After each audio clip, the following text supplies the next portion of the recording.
Don't wait for me. Do some other people while, or am I the only one who's here? but please.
Welcome to the first AIDA S&D webinar of our cycle of democratic artificial intelligence.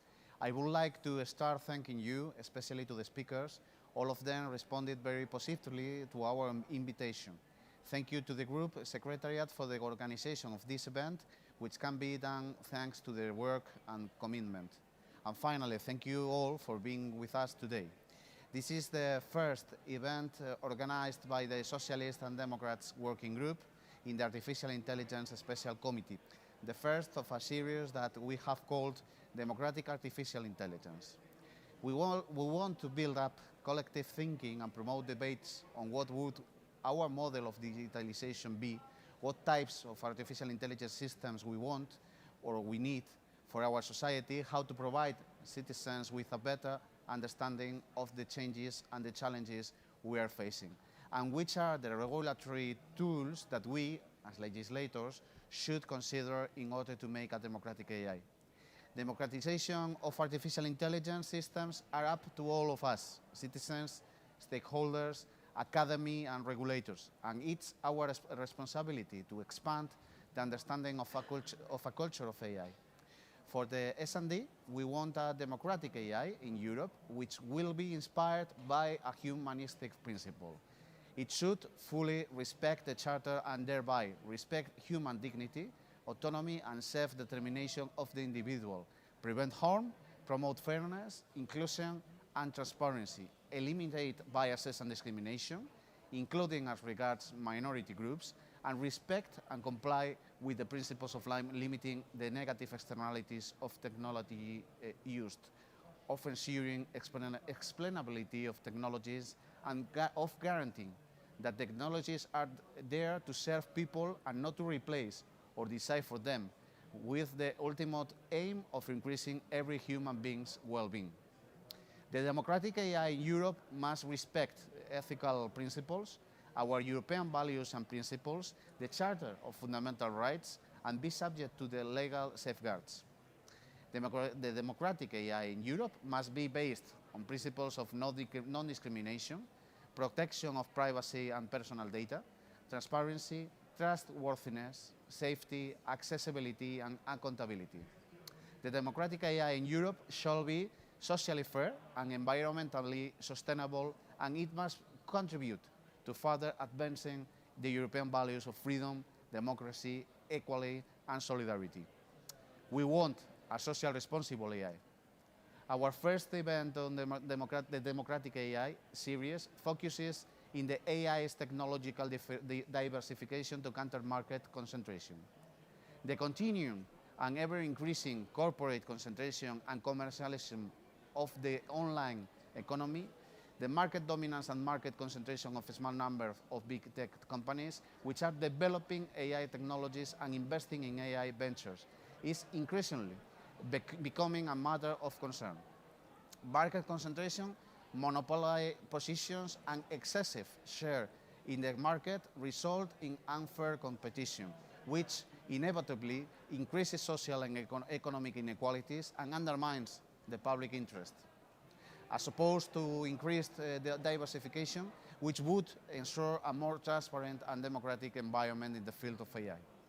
At the same time, public investments on AI should focus towards an increased AI diversity in research and innovation, deriving from the purely commercial-led interest to focus on a societal well-being. We are going to explore and share ideas on how to make this diversification happen in order to help us drive the future digitalization of our societies. Thank you again for being with us today and for your participation in this webinar.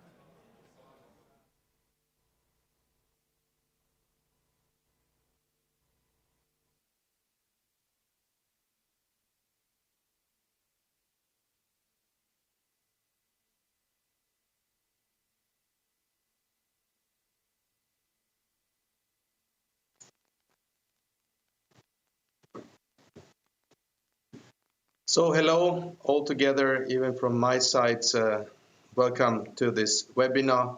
It's my big pleasure to welcome you all to the topic AI's technological diversification, how to counter the market concentration. Last year, dear ladies and gentlemen, the Democratic members in the United States Congress described the tactics of the 4 biggest technology companies which they use to gain and maintain the dominant position in online search, advertising, social network, or shopping. First, Amazon holds a monopoly over, or monopoly power, let me be clear, over many of the small merchants who have no other place to go to reach their online consumers, and it is promoting its own goods and services. Second, Apple holds a monopoly on distributing software onto its iPhone, and it's including rival apps and services and creating competing services and futures. And when I lead further to the third one, which is Facebook, Facebook holds a monopoly power in the social networking market by copying and acquiring potential rivals before they could grow in competitiveness. And Facebook's two biggest acquisitions of Instagram and WhatsApp illustrate this monopoly position.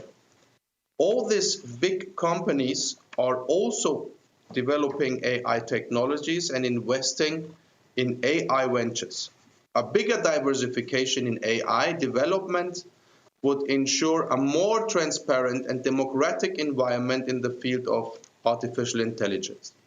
And the market concentration and monopoly power inevitably result in unfair competition, which further exacerbates the social and economic inequalities and undermine the public interest.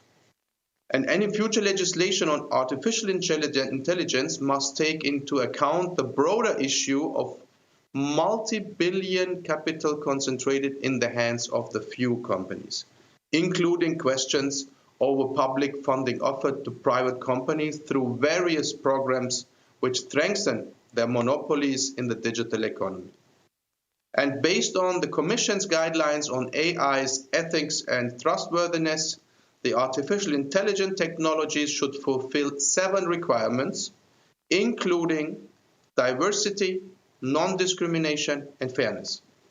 Increased diversification in AI technologies and development would ensure more transparency and better democracy accountability. And ladies and gentlemen, the technological diversification of AI should start with greater diversity in designing of algorithms, which would better reflect our society and favor presence of women and minority groups. And gender equality and diversity among algorithm programmers and developers for sure should be actively supported. And the main underlying object of today's webinar is to discuss how to democratize, difficult words, artificial intelligence. And in order to make it truly human-centric, socially fair, and advancing the European values of freedom, democracy, and equality. And I'm delighted to see such an excellent selection of expert speakers.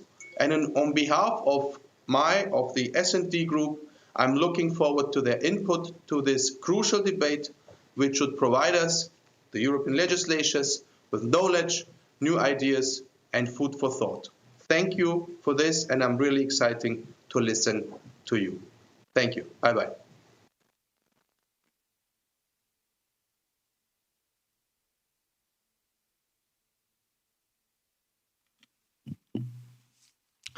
Dear friends, dear comrades, it's a pleasure to welcome you today to this webinar on the issue of market concentration of digital services. We thought of proposing a debate on this topic already some months ago, as we were starting our work on AI within the AIDA committee, because we see this as one of the key factors hampering a healthy digital environment where consumers and citizens are protected, small operators and startups can thrive, and where public administration do not risk to be too dependent on a few private companies.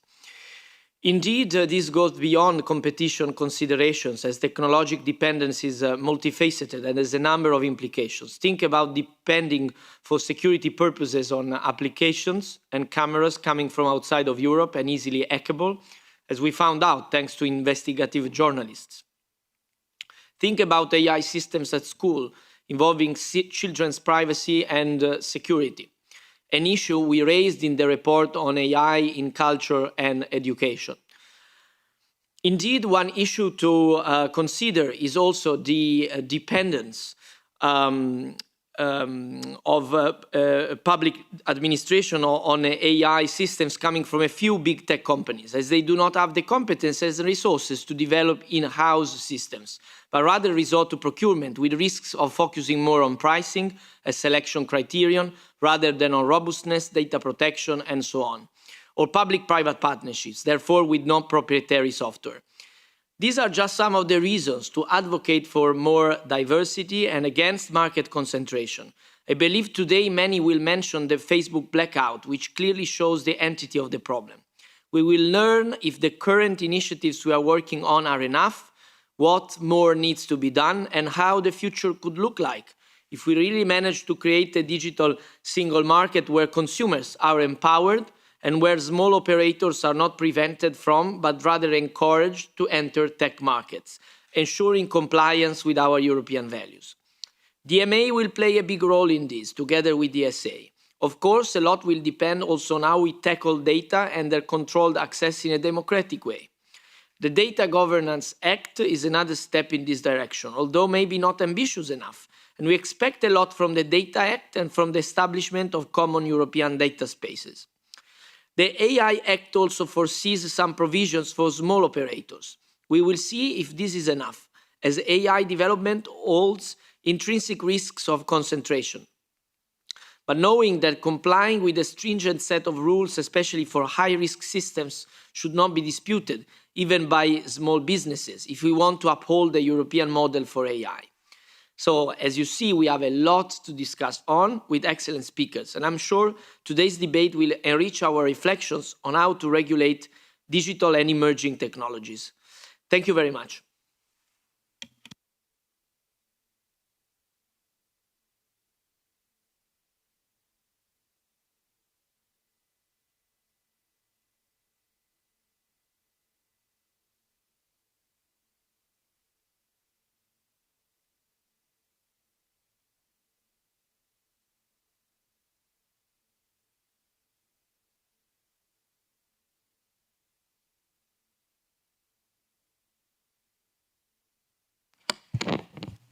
Yes, we just had a shift of person here. My name is Crystal Schaldemose. I'm a rapporteur on the DSA here in the European Parliament, and I will have the honor of guiding you through the first panel where we're going to discuss more in details on these very important topics that we have been hearing about in the introduction. We are under a certain time pressure now, so I will not make a long statement, but just say that it is extremely important that we have these discussions, but we also need to know more, and therefore we have invited many, many good speakers to help us learning more about what happens, and on that basis we expect to be able to discuss and hopefully also find good solutions. The first panel is about tackling market concentration, and just to set the scene very, very fast. You know, the 5th of October, Facebook, Instagram, Messengers, and WhatsApp closed down due to some technical problems. That caused really, really many problems globally. And for me, it became very evident that they are really having a huge impact on our society, these platforms and these services. Therefore, we have to discuss what can we do in order to create better competition so more companies can come and give us these kind of services so we're not dependent on a few big one. I don't mind them being big, but if they are the only one, they have de facto monopoly status, we have a problem. That is what we're going to discuss. What can we do about it? And we have in this first panel 5 excellent speakers that will give each of them will give us their specific perspective, and after that I will allow for a brief Q&A if the times allows us. I think that, so please, to all the speakers, I know that you have been given up to 8 minutes each. You don't have to spend all the 8 minutes if you don't feel for it. And I know, being a politician, it's very difficult to make your statement short, but we learn it here in the Parliament because we are only given 1 1.5 minutes speaking time. So it is possible to still have a clear message. Anyway, I will stop speaking because I think it's more interesting to listen to you. And therefore, the first speaker that I am so honored to welcome is Helena Malikova from the European Commission. Helena is member of the chief economist team at DG Competition. Very welcome to you, Helena. I will not spend a lot of time introducing you. I think that we would be happy if you could say a couple of words on yourself, but we are very much looking forward to your perspective from the more financial side on this question. How can we tackle market concentration? What can we do that we don't do today? And how can we be more sure to succeed than we are doing today? So very much welcome, and the floor is yours. Thank you. I have some slides if they could come up.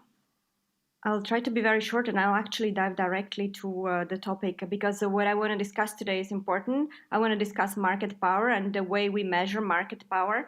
That became much more challenging in the digital era with zero-priced goods. So that is why market power and measuring is so central for the DMA. So if you just one slide further, if you can just move one slide.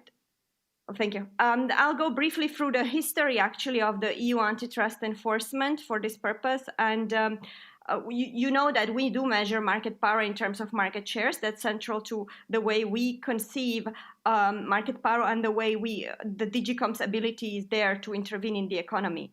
On the other hand, some empirical work that we've been running with the Hertie School seems to reinforce this long-standing intuition that it's not only about market shares, that actual size itself matters. And that's what I would really like to focus on today. So it is something that is being discussed, as you are aware, in the US, and I'm actually a little bit surprised why it's not more discussed already in my house, so in DigiComp. We will look a little bit closer now at the recent history of antitrust in Europe and what happened around the turn of the century, because I believe that this explains some of the current constraints around the way we perceive market power. And there has been a lot, in fact, written about the influence of the Chicago School on the US enforcement. So let me show you a little bit how it happened in Europe. So if we go to the next slide. So as you know, the EU antitrust policy has been introduced, basically the antitrust rules had been introduced after the Second World War, but in the Rome Treaty itself, there was no merger control. And there was, of course, prohibition of abuse of dominant position, cartels, and illegal state aid, but merger control was introduced only as late as 1989. And so this period of, the period that followed the introduction of merger control could be qualified a little bit as an overdrive, actually, by the Europeans in that area.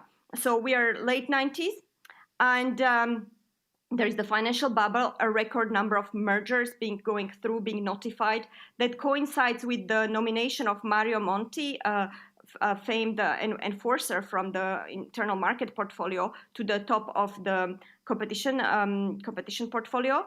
And at the institutional level, here you see so Mario Monti is the first portrait to the left here among the recent history of competition commissioners. So basically at the level of the DigiComp, there was this merger task force that was instituted.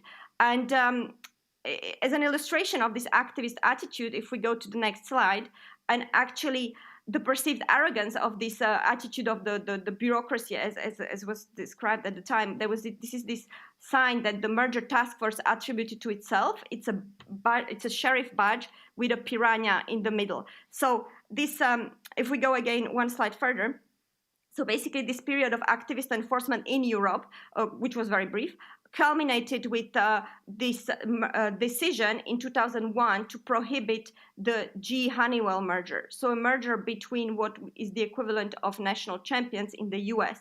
And there was a huge, that followed by a diplomatic crisis, in fact, between Europe and the US, with George W. Bush intervening publicly to say how concerned he is about the EU blocking this merger. And the criticism that the US, this diplomatic incident took, the criticism by the US of the EU took the form of belittling are relatively short experience in antitrust enforcement. And very specifically, they claim that we don't have a rigorous economic analysis. So to resolve this conflict, the DG Comp instituted the chief economist team, where I'm homed these days. So this chief economist was a safeguard against this activist enforcement. But what is very important here is that we took over this kind of economic approach at the moment when the US was at the height of the influence of the Chicago School economics, because this is when the US abandoned the Microsoft antitrust case under the influence of the Chicago School under the second Bush administration. So basically, so we took over basically the most laissez-faire, and this is what I want to summarize, is that the effect of this GE Honeywell case, which was then also endorsed this approach by the European courts in 3 decisions where they have annulled 3 past merger prohibitions by the Commission. We took over an economic approach which is very, very much a laissez-faire Chicago School economics. And so this is what served and serves today to, I think, diminish the enthusiasm to be active in the enforcement. If we go to the next slide, I just would like to show how this translates in our legal test. So here, in order to run a competition case, we need to have basically established market power, and this is what we're discussing today, then a theory of harm. And what came through, however, with this new economic approach is, if you go one slide further, is just one slide further, please. Thank you. Is this adding this kind of countervailing factor, this mitigating factor of market power? So even if you're dominant, even if you are abusing your dominance, be it in the form of increased prices, which is the Chicago School paradigm, you can still be okay because you will show that there are efficiencies. So efficiencies is this jargon to say basically, it comes from this concept that if you have a factory and you double production, you will probably don't have to double the number of machines. And we have transposed this logic that comes from this industrial economics thinking to digital. And I will argue in the second part of this presentation that maybe we should not have done that so wholesale. So if we now move forward, thank you.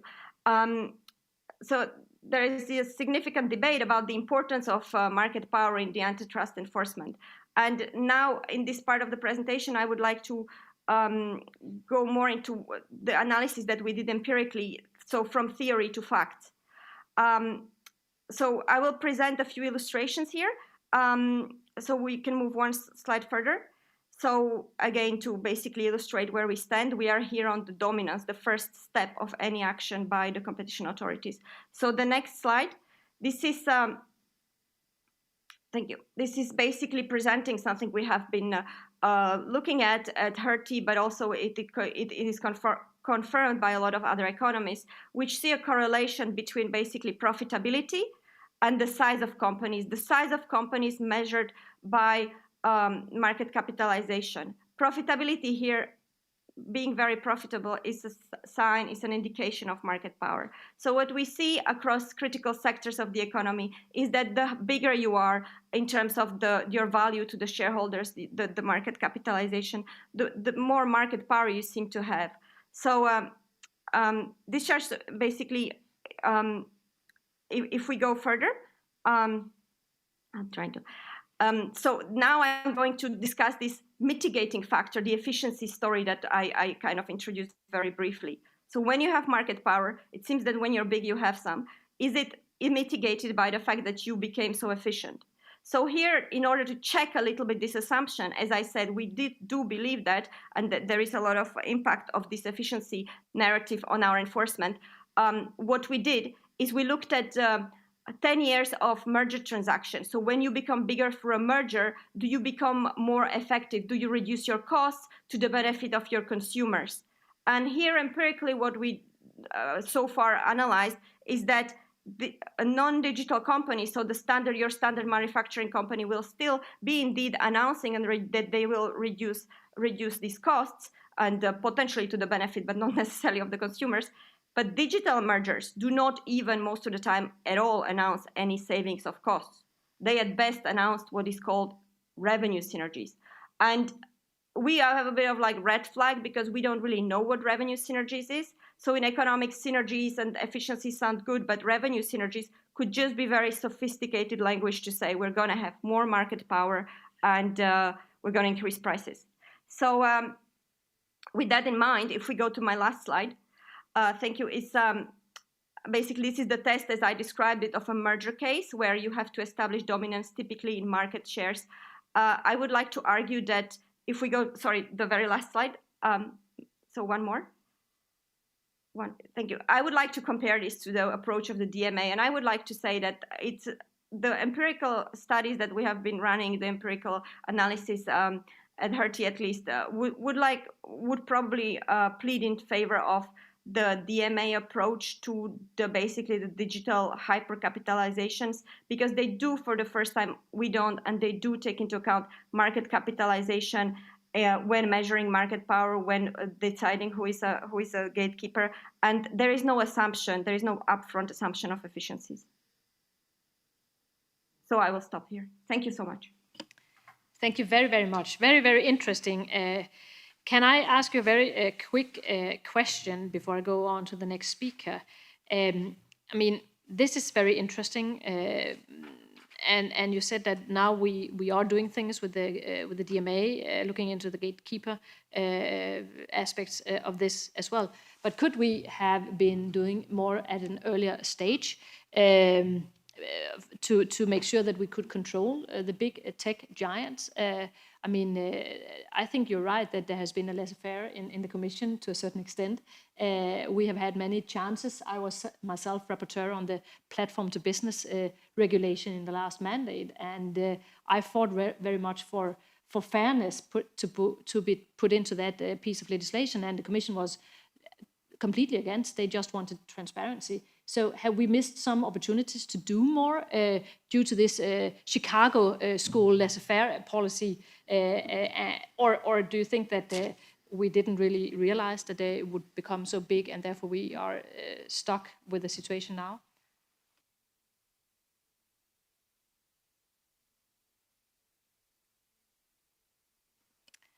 Is Malikova?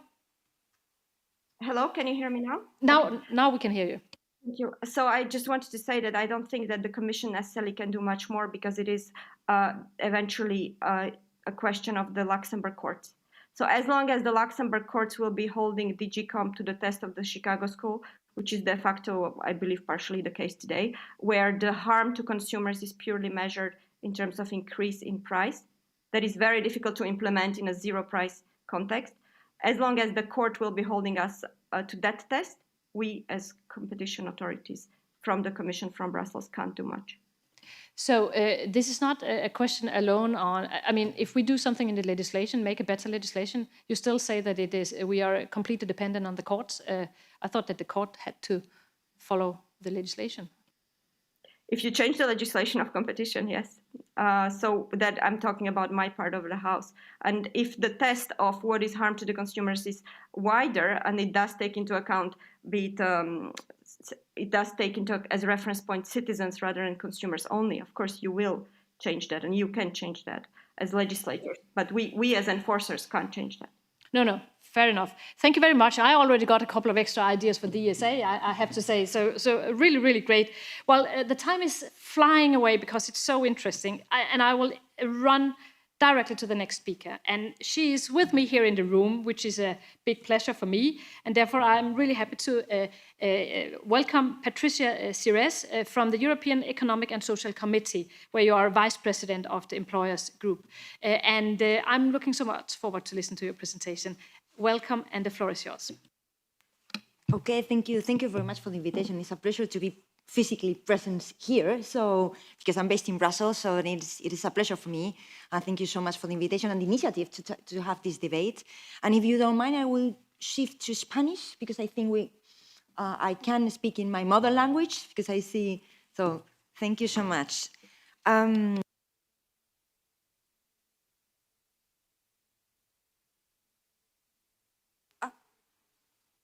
Ahora sí, ahora sí. Gracias. Es que, thank you.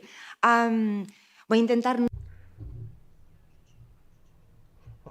Hoping that I won't go over 8 minutes, but I'll give you a brief introduction because I'm going to focus on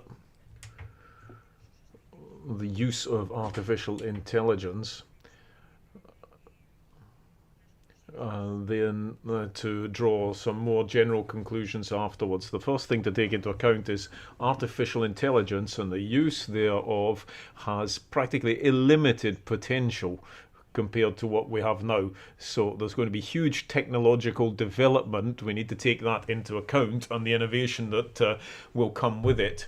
And that's important because we're talking about AI now for two reasons, amongst many others, but one of these is the generalization of the use of the data-based economy through analysis and processing of big data. Lots of companies are now using this, and it's also because of the development of cloud computing. In other words, all the large amounts of information being stored remotely. This has been possible through a development of greater connectivity. Without that, we wouldn't really be talking about the digital economy. So these two things essentially underpin AI.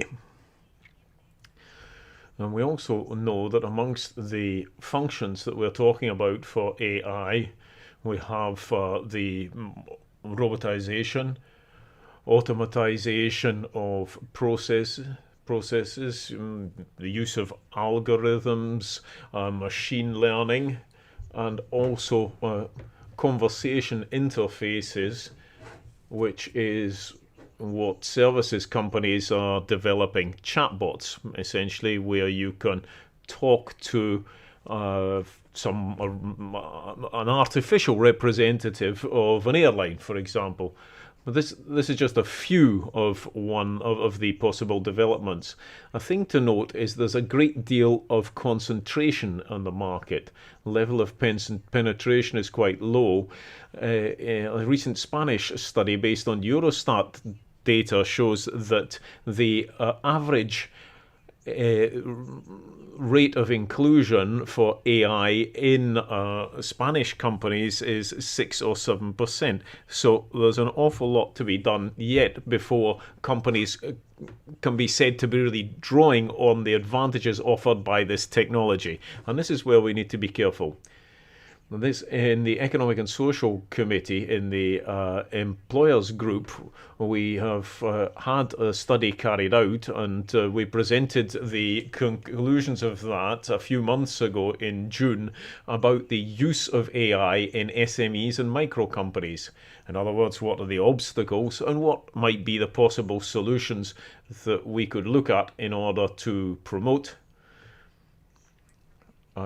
greater use of AI. For companies, competitive advantages in terms of improving processes, streamlining, better service provision, better loyalty for companies, and better relations in terms of human resources and employment and employees are huge. They're huge advantages here, but there are also major barriers. There are 6 main types of these for micro and SME, so particularly for the smaller ones. The first of these is to do with training, capacity building in digitalization beyond basic user level. The second is, and this is something we're also working on, is to do with a lack of awareness on the part of management in the company regarding the possible advantages that AI technologies could offer them. And the third is the costs associated with the technology of AI. And there's something which we need to look at as well, and that is to do with generating a better level playing field, more access to financing, and a better climate for startups in the EU. So setting up a kind of ecosystem to allow technology to really be rolled out amongst businesses. The fourth is the amount of data required to feed AI, what it needs to function. When we're talking about SMEs and micro companies, that's quite a complicated issue. So something to take into account as part of the framework being put forward by the European Commission is data access and data sharing. And lastly, amongst the obstacles, is the speed with which this kind of technology develops and the regulatory framework. Now, the framework that we're working on now, which we're working on in the Economic and Social Committee, is one which has to be predictable and flexible enough so that it allows for technological development, because otherwise we're just going to be left behind. So we're talking about industrial ecosystems. We're talking about, for example, mechanization of automatization. We're talking about things which could be very far-reaching as well. So what are we going to do? Well, on one level, we have a responsibility to try and promote the integration of this technology into businesses. And here the first question to ask ourselves is, well, how much do we know about it? How much can we learn about it, and how can we promote it, and is it the best technology for us? And then do we have the data that we need for it? And then after that, do we have the skills or the ability within the company to actually build it up and in the business fabric of our societies as well? And this is again focused on micro and SMEs. So what we need is the most predictable legal framework with the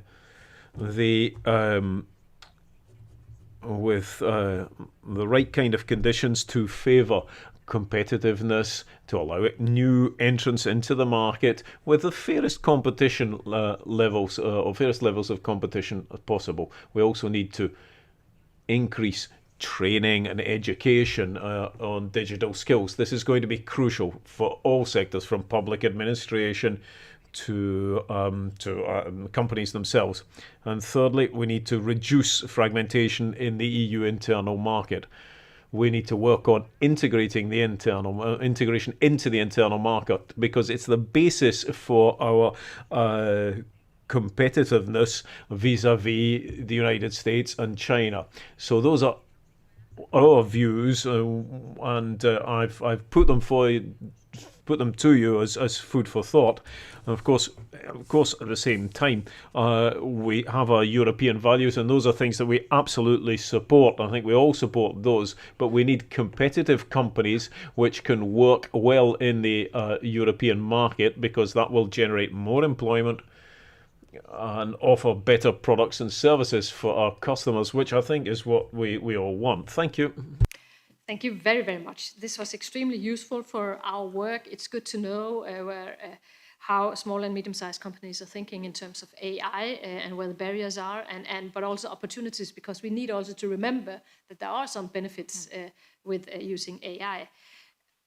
But when we're talking about tackling market concentration, I very often hear, the argument that if we want to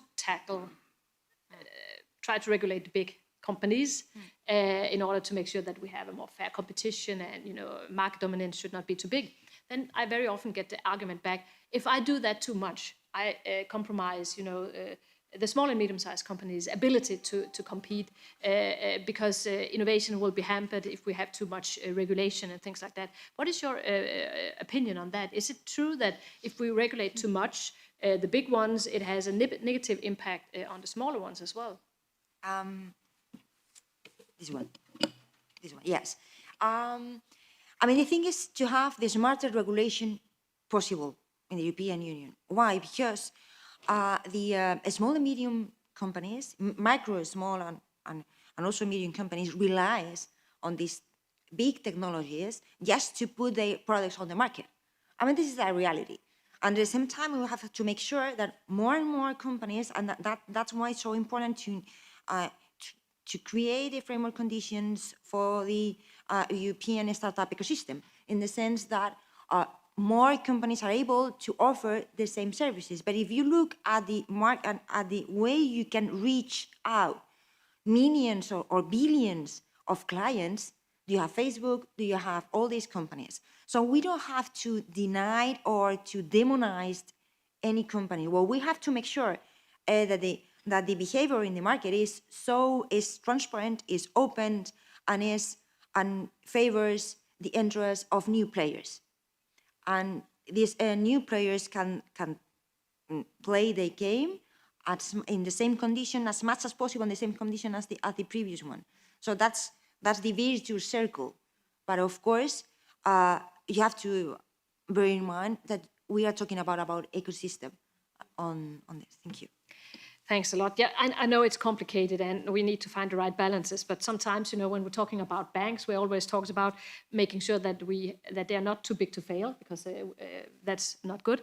Maybe we should talk on tech companies that they might be too big to touch, because when they have this big size, then they are so important for smaller companies in order to reach their customers, that if we try to regulate them, we might even hamper, you know, the competition of the smaller ones. And this is important for us to try to find our ways through that, so that we still do what we need to do in terms of making sure that we can tackle the market concentration.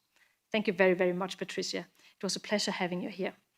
And then I will move directly to the next one. This is Augustin Reiner from BEOC, the European Consumer Organization, and I've been a member of the Internal Market and Consumer Protection Committees all my 15 years here in the Parliament, and BEOC has been one of the most important organizations that I've been working together with. I always welcome their inputs to our work, and I always trust their good advices. So I'm also looking very much forward to listen to the presentation today. So while I have two screens here, I just want to, that one. Okay, but I am happy to be able to welcome Augustin Reiner from BEOC, and the floor is yours. Thank you very much, Mrs. Schaldemose, also for your extremely kind words about BEOC. I think I have a couple of slides, if the colleagues of the Secretariat can put them forward. In the meantime, I can just highlight that I'm, of course, going to speak from a consumer perspective and how market concentration and monopolization practices can affect the development of consumer-facing AI markets. Next slide, please. Helena already discussed about the question of market capitalization as a proxy of market power. What I can add is a fact that is known to all of us, is that the tech sector is one of the most concentrated industries, dominated by companies from the US and China mainly. We can have, of course, a very important, and we should have a very important geopolitical discussion about this, but in what concerns the impact on EU markets, we can draw two conclusions. The first conclusion is that innovation in the area of AI will be dictated ultimately by these companies.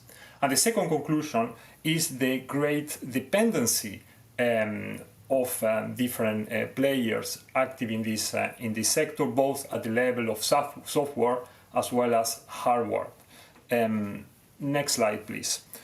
So one, of course, needs to wonder what makes these companies so powerful. Innovation is certainly one of these factors, but we can also identify other elements, such as gatekeeping power, in which these companies serve as infrastructure for digital markets, and many other companies, especially startups, as mentioned by the previous speaker, but also bigger companies, depend on these players in order to develop their products and provide services to consumers. At the same time, we have identified leveraging strategies in which, through integrated vertical services, these companies can leverage their power that they have in one market into other markets and therefore continue expanding. Data concentration has also been an extremely important factor. In the words of Google's chief scientist, Peter Novick, who acknowledge, and I quote, "We don't have better algorithms than anyone else. We just have more data." And this actually highlights the importance of having access to data for AI systems. At the same time, we have seen throughout the decades, and also because of how merger control has been structured and reshaped over the years, and Helena already talked about this, increasing level of acquisition by these companies, both at the level of technology acquisitions, some call them reverse killer acquisitions, as well as killer acquisition in order to suppress competition or potential competition, and therefore continue consolidating their market power. Next slide, please. If we look more concretely at what are the barriers for entry and expansion in AI markets or IoT markets, we can also refer to that. It is extremely interesting the work that having been carried out by the European Commission Competition Directorate in its IoT sector inquiry, which has identified as top barriers to entry and expansion, question of investment, certainly as many other industries, but as well the competitive situation in which very few companies are controlling key markets like voice assistants, but as well interoperability or lack of interoperability, access to data, and IP intellectual property rights barriers. Next slide, please. And that's, of course, raised several competition concerns. If we think of interoperability and integration processes, we cannot forget that interoperability is mainly based on agreements offered by the incumbent, and in this type of relationship, many of the platforms or the other companies that need to interoperate with this incumbent lack the bargaining power to negotiate the terms, and that of course has an impact on the on the functionality of third-party products and services, since the interoperability and integration processes are defined by the incumbent company. Standardization processes as well. We cannot forget that these leading players are the ones that are setting their standards, and also that makes it much more difficult and complicated for rivals to compete with proprietary technologies of these leading companies. As mentioned before, we have leveraging data advantages or data that no other company can replicate. And we have seen that, for example, in several cases, both at the level of antitrust and merger control, thinking more recently on the Google Fitbit acquisition. The controlling of the user interface, this is extremely important from a consumer perspective. And here we have situation of pre-installations and the use of defaults, basically to steer consumers and make consumers stick with the services provided by the incumbent platform, as well as tying practices. So these are just few examples of competition concerns that could be addressed by both by means of legislation or antitrust enforcement. Next slide, please. I would like to highlight an extremely important provision in the recently proposed AI Act by the European Commission, in which the national supervisory authorities that will have power over the supervision of these technologies is required, and this is an obligation which is extremely important, to inform the European Commission or the relevant national competition authorities about any information or data that might be relevant to the application of union law on competition law. So this is extremely important both to break up enforcement silos, but at the same time to contribute to a better enforcement of competition laws. Next slide, please. And then my last points relates to the Digital Markets Act.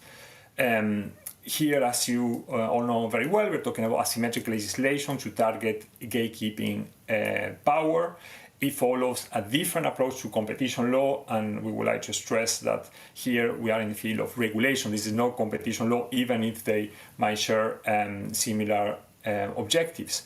And what we have identified is that there are several obligations, including Article 5 and 6 of the Commission proposal, which are relevant for artificial intelligence, and this includes related, for example, to the issue of access and aggregation of data, restrictions on the combination of end users, so consumers, data subjects, data, and of business users when the data of the business users is not publicly available, time as well, ranking obligations, data portability, which this goes also hand by hand with the GDPR, data portability rights for data subjects, as well as what the Commission will propose in the new Data Act. Interoperability, extremely important. I know that Chris Marsden is going to speak about it, so I'm not going to go any further on this. And access to data. All these obligations, as we know, are under scrutiny now by the European Parliament and the Member States and the Council. So, of course, many of these might change, but it will be extremely important also to keep in mind the relevance of this obligation for artificial intelligence. And that's my last slide. Thank you very much for your attention and for the invitation again. Thank you very much for bringing us closer to the concrete regulation we are working with here in the Parliament on DMA and AI, and it's always good to get help to see where the loopholes are in the proposals that the Commission has tabled. So thank you very much for that. Since the time is running, I will immediately thank you very much, Agustin Reiner, and I will immediately go to the next speaker. Unfortunately, I think that we have too little time, but that's how it is. So I will immediately go to the next speaker and invite Professor Chris Marsden from University of Sussex and Professor of Media Law to come in and make his presentation. And I do think that the media landscape is also affected by the changes and the big tech giant, and it is extremely important because it's just not affect the business model of the media landscape, but it also will have an impact on democracy. And therefore, I'm looking very much forward to hearing your presentation. So, Professor Marsden, the floor is yours, and very warm welcome.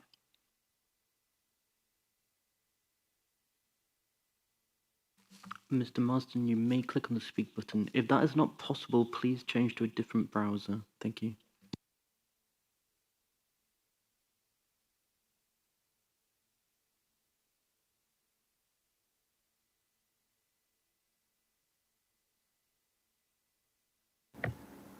Okay, the giant speak button has been pressed. Thank you very much.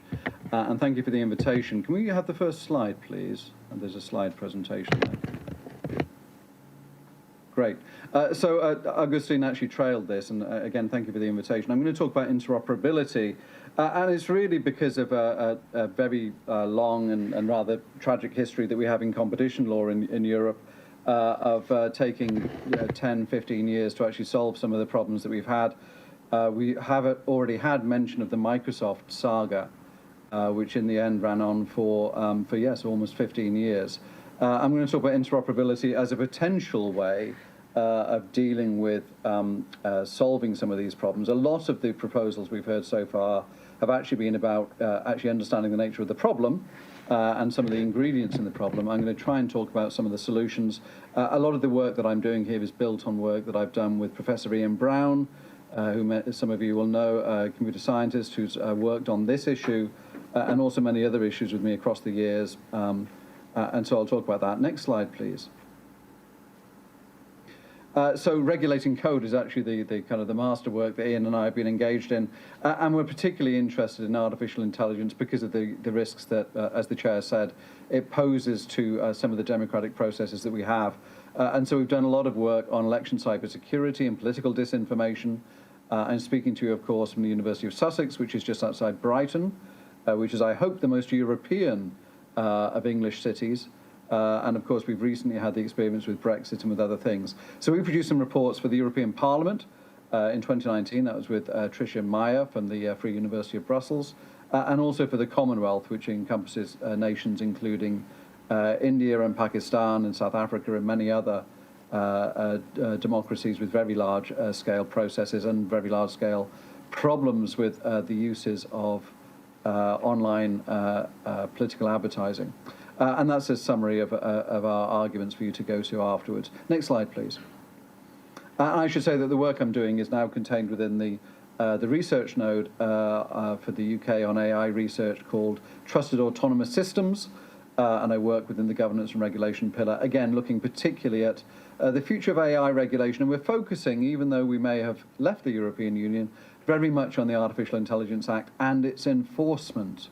And the enforcement is very important, I think, and I know that obviously the politicians dealing with the Act are aware of the need for this to be more than just a signposting of Europe is doing something, and to think about the enforcement that takes place afterwards, which Augustine also talked about as well. So on to the next slide, please.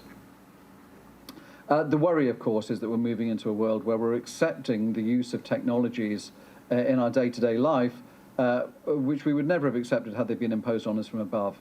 And whether we're peering into our iPhone or looking into our Microsoft or Apple laptop and using our browser, which, as the technical assistant said, was actually Firefox, which actually works rather well. We need to be aware of the technologies we're using and the way in which they're being intermediated by machine learning, which all, of course, is becoming bounded by this term artificial intelligence, which is not always true, as I think Professor Bryson will talk about later on. Next slide, please. So we're in a rather difficult situation where we have the largest companies dealing with information in this space not necessarily being entirely cooperative, to put it mildly, with legislative authorities. And this is a letter that you will see that was sent from Facebook in response to questions about the way in which Facebook was managing political advertising regulation. Not hugely comprehensive, and a fairly dramatic rebuttal, you might say, of inquiries from Congress. And that particularly becomes important because of the next slide. And the next slide is, of course, the famous incident last week when Facebook was down, unfortunately, for about 5.5 hours. It was Facebook and WhatsApp, its property, for instant messaging, and Instagram. I don't know what the situation was in Brussels, but political activity in London more or less ground to a halt, because it turned out that most of the politicians relied upon their WhatsApp groups for much of their discussion of political activities. It was, in fact, a technical screw-up.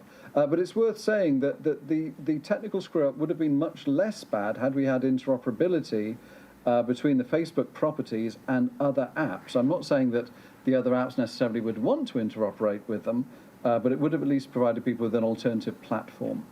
And there is no evidence, of course, although we've just conducted a natural experiment, in whether this has done anything about Instagram underage users and their mental health, which we know has been a huge concern in the US Congress. It's also worth saying, of course, that when we do have one of these giant platforms going down, it may be a cause for comment and gossip in Brussels and in London, but of course it's hugely influential in countries where WhatsApp is relied upon much more. And I'm thinking specifically of countries like Brazil and South Africa, where you use WhatsApp for lots of activities, including authorizing payments, amongst other things. So this was really a critical, disastrous situation for people in countries where the infrastructure relies upon these in a very, very strong way. I should add one more point, by the way, which is that I've given evidence to the European Parliament in the past about network neutrality, which was a saga that went on for about a decade before we got some kind of enforcement through BEREC and through the national regulators. And just to say, that's another issue area where the ability to achieve interoperability solves a lot of the problems that we have. So let's go to the next slide, please.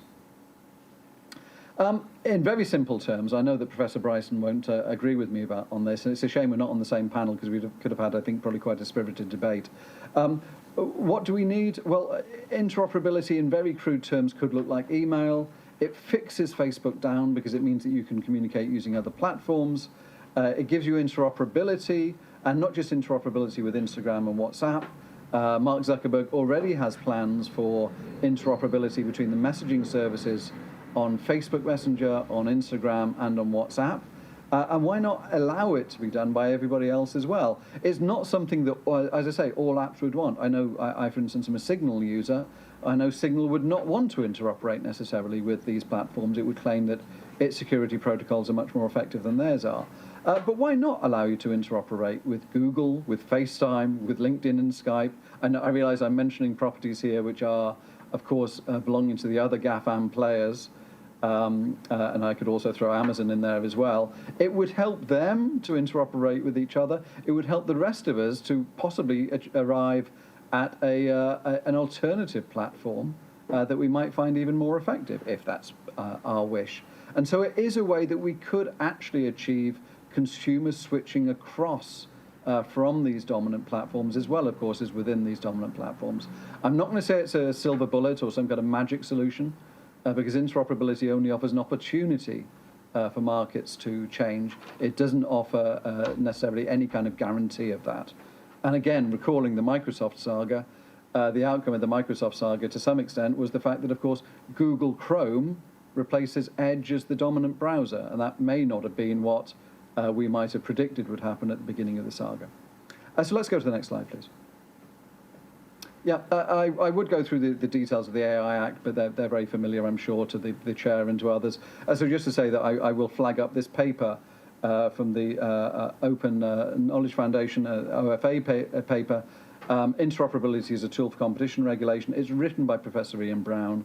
I reviewed, but I didn't have direct input. But I would recommend this as a way for you to advance the discussion, because apart from anything else, I think that there is a reluctance by some, particularly in DG competition, to pursue interoperability. I don't know whether that's because of a lack of faith in its feasibility, whether it's because of the prior experience of interoperability producing perhaps less competitive outcomes than they would have wished, or whether it's simply because it doesn't provide a quick win within the current mandate of the Commission. I wouldn't suggest that anyone would be so political and crude as to suggest that.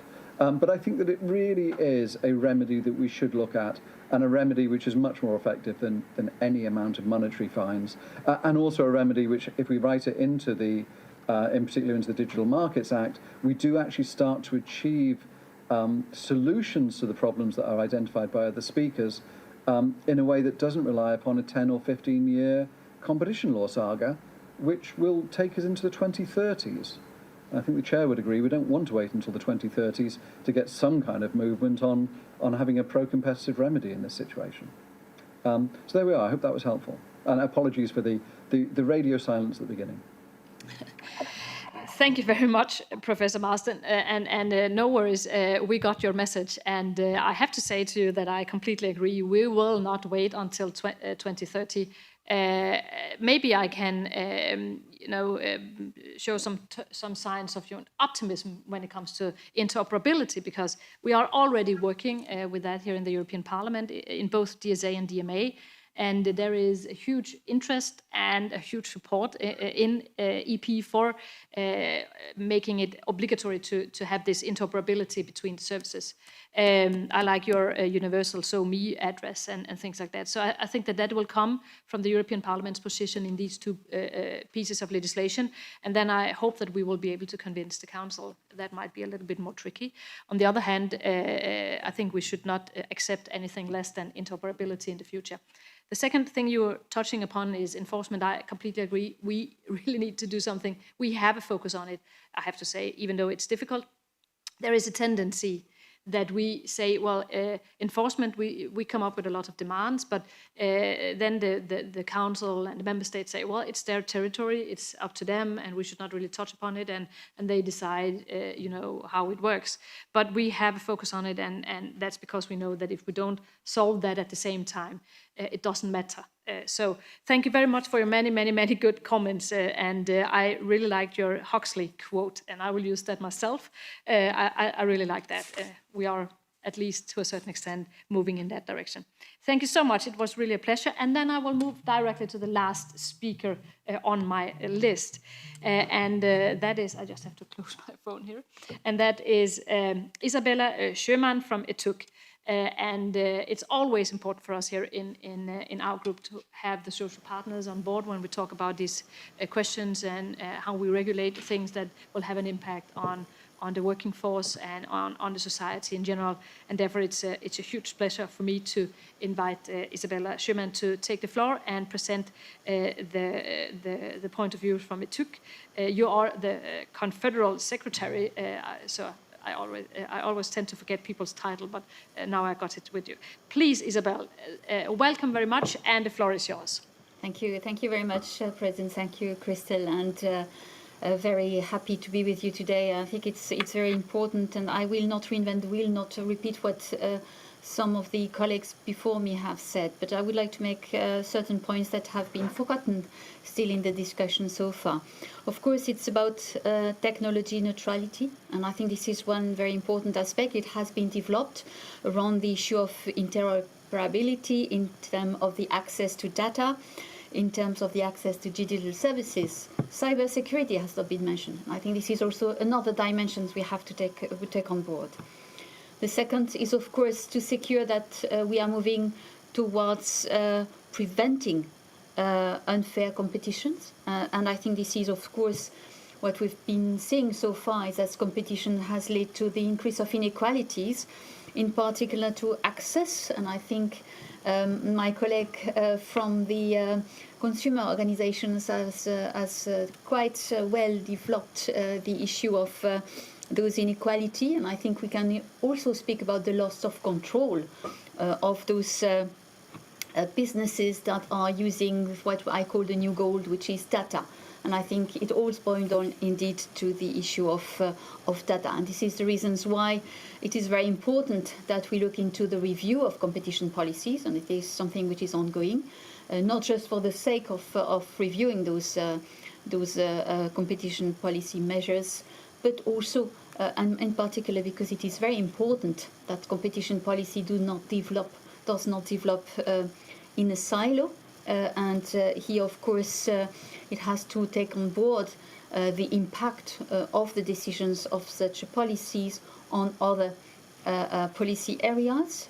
We understood consumers are quite well in the forefront, but workers are missing. And here, this is something that we have identified throughout, I would say, the discussions on competition policy, likewise on the AI, and this is one of the, I would say, conjunctions that we can see here, and for which I will really plead and alert you about this very missing element that cannot be, in particular because any European legislations and actions and initiatives had to take on board and to have as a compass, again, the Charter of Fundamental Rights of the European Union. And I think this is, competition policies are not an exemption, nor AI working or being developed in the field of internal market legislation. So I think here, my plea is here to bring the dimension back to the reality, and of course to look into the dimension of AI/competition policy and its impact at the workplace. And of course here the fact that we have to see that fundamental rights are the basis on which all those digital business have to be regulated. And here again I think we have missed back in time the opportunity to regulate them, and we should do so in the future. When it comes to data, when it comes to data protection, and in particular when it comes to the use of data at the workplace. Of course, it is much more, and it should be much more along the line of the Charter, but also the political declarations that the European institutions, together with the member states, have agreed upon in 2017 and reiterated this year around the pillar of social rights. So here I think the objective of Social Europe should be put also in the discussions, and AI should remain compatible with those objectives. And here we are speaking about decent work, social progress, and we are also speaking about inclusive governance, and in particular the need for workers' representative and trade unions to be informed and consulted when AI is established and developed at the workplace. But when we come back to the issue of competition policy, what we do see here is exactly that, and it has been mentioned with reference to studies, we are looking at the impact on consumer, but this is not the only group that has access and that has to work with AI in the workplace. And I think here employers, likewise workers, have to be taken into considerations when you look at the theory of harm, and in particular when you look at the impact of market dominance. Why? Because here what we see, and that it is unacceptable in the European Union, is that labor is becoming a commodity, and that the data of labor is the commodity by which labor is turned into a commodity. And it's all about efficiency. We understood it's all about profit, but it is not the main dimensions that the European Union should follow. And you know very well that after the pandemic and the abuse, and I must say, unfortunately, abuse of tracking measures of management by algorithm, there are here red lines that have been crossed, and in particular those related to human rights and those related to workers' rights in terms of access to data, not respecting their consent. And I even go so far that some businesses find that quite attractive to buy the private data of workers and to use them as an asset. This is something we see developing in the US, and this is something that some employers in the European Union find attractive. And I think this is a no-go in the European Union, exactly because those business models are not aligned with the fundamentals of the European Union, which are indeed found in the treaties, but in particular in the Charter of Fundamental Rights of the European Union. And I recall this one is legally binding for all institutions and member states in their actions, initiative, and legal initiative. What we have to see also is that we find ways to regulate AI and to regulate competitions in a way that indeed we move into more transparency and more liability for business, and in particular those online business and online platform. And we need to track and stop their unfair practices. And what we see here, that we cannot accept that there is a kind of dominance of those practices over fundamental rights, and human rights here should not be put in competition with market forces, so to say. It is very important that we find ways to regulate. We have the treaty, of course, but we also have secondary legislations, and the DSA, DMA have been put into the discussions. And I think here this is where we need to make sure that the DSA and the DMA package puts people back in the charge, and that we end surveillance for profit and algorithms that amplify disinformation and discrimination. And we have also to make sure that we recognize the danger, not just the innovation potential, but danger around the move towards AI, and in particular to have innovation at any price. And I think this is something also after the pandemic that we cannot afford. What we do see is unfortunately that it is not the case. So we have different initiatives on the table. DSA DMA is one of them. Platform is another one where we have missed back in time to recognize platform as businesses. So platform are developing without being recognized as businesses, nor as employers. And I think here we do see the very damaging impact that has those practices and business model in the society. And I think here, recalling the International Day of Decent Work last week, I think it is clear that this is not a good example, and this is the reasons why it is very important that competition policy, likewise internal markets, and I would say DG Justice look at those platform and recognize them as employer and businesses. Likewise, when we have the discussions now on the condition, the working condition around what platforms are providing, what we do see here is the abuse of algorithm by management by algorithm, which does lead to circumventing European legislations and national legislation at the member states level, and it can't be indeed that we accept that those business determine their own conditions and conduct in the market, and in this respect are, have no problem to abuse existing system. Now, when it comes to the draft AI regulation, and here we do also see that the reference to the workplace is very weak, and there is here hardly any reference that would make it that would make the difference in terms of using AI for the workplace. And here again, we have clearly seen that there is the need for addressing the specificity of the workplace, in particular because AI use and impact does not end in the hand of employers, but reach out to the workers, reach out to the individual in the workplace, where we do see that there is a real imbalance in terms of the power between employers and employees.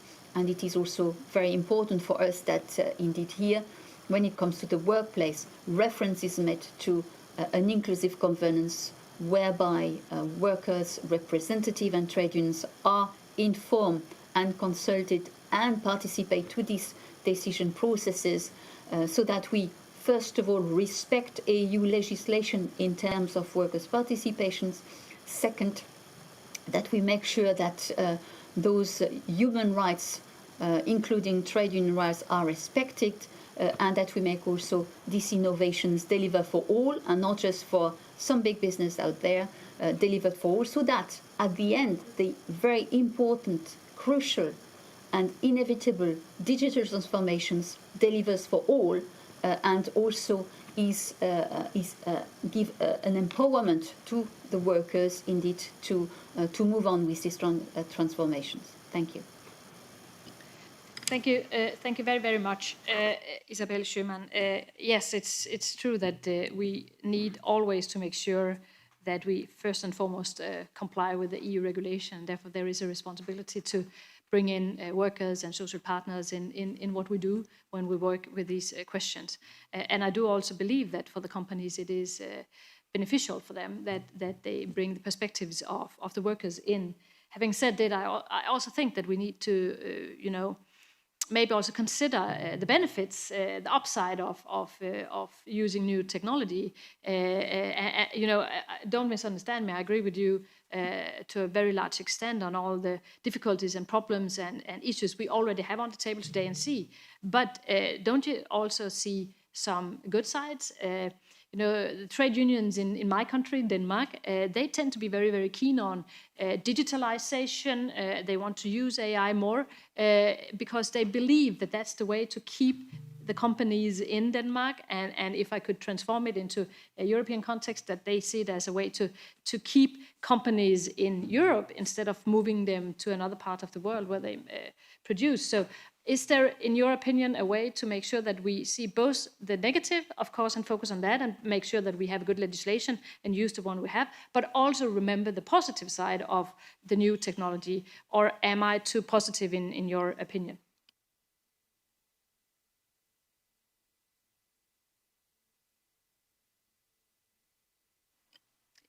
Isabel?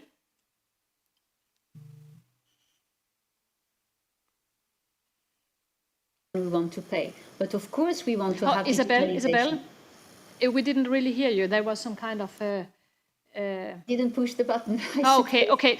No, but now we hear you. I'm totally with you, but what I wanted to say is that of course we are for innovations, for digital innovations. We are driving digital innovation. You mentioned Denmark, and I can mention likewise example throughout the training movement throughout Europe, but not at any price, and certainly not at the price of human beings and workers, not at the price of making labor a commodity. And I think this is exactly the red lines we do not want to cross, and this is exactly where we do see the specificity of the European Union, to keep big businesses here, but good big businesses, and not to buy to any kind of business model that would come from outside and think Europe is the next place to invest, but on their conditions, not on our conditions. And I think here, competition policy, likewise internal market legislations, has a lot of potentials to allow the entry into the internal market or not to allow the entry into the internal market,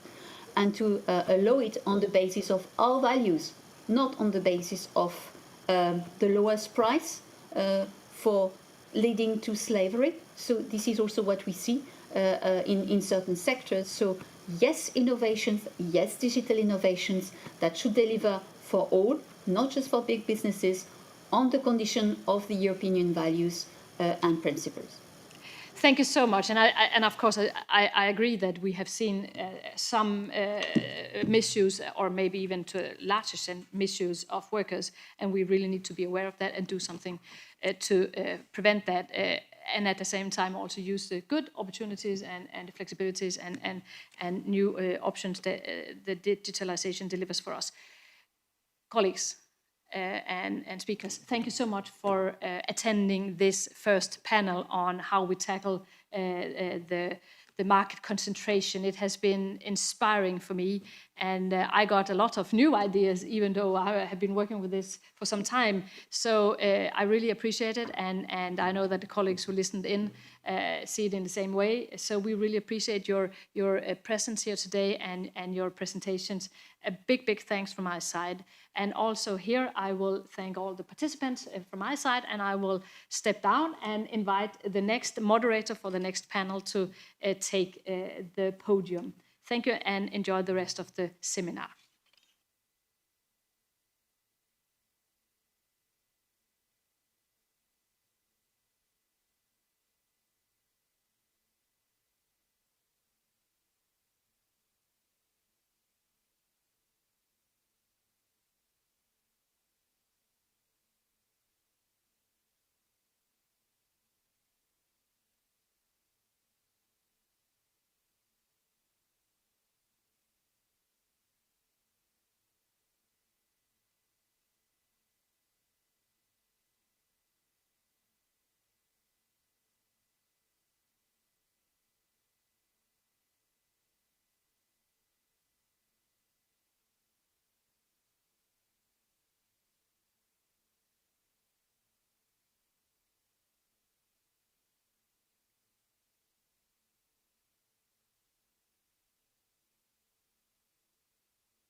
Okay, empty room, but hopefully people behind the screens as we are used to.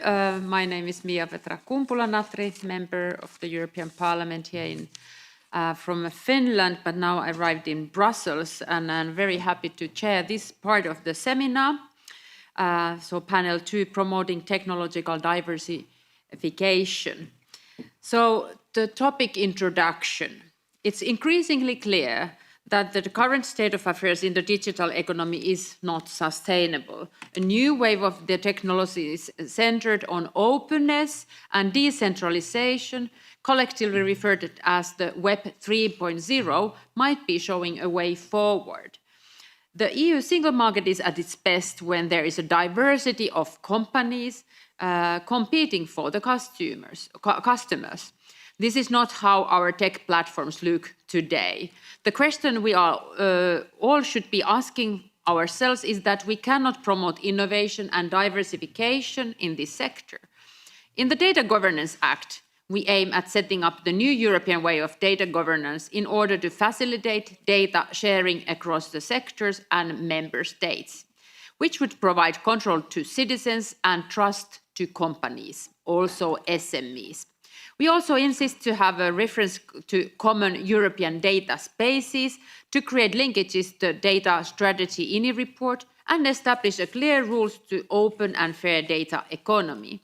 We are strongly pushing for the setting down the guidelines for fair data economy, including interoperability, ensuring level playing field, and adequate representation of the relevant stakeholders. New legislation such as DSA and the DMA will ensure the creation of fertile environment for the emergence of new business opportunities, and in particular for SMEs and startups, the promotion of the challenging and favorable context for innovation, and the facilitation of cross-border trade relations. So how can we as regulators support researchers, innovators, and engineers working on the new open alternatives to the dominant tech platforms? I do have an honor to ask the following speakers to the second panel. And we will start with Paul Nemitz from European Commission, who is a principal advisor also for the DG Just. So Paul Nemitz, please. We're still trying to contact him. He is not online.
Okay.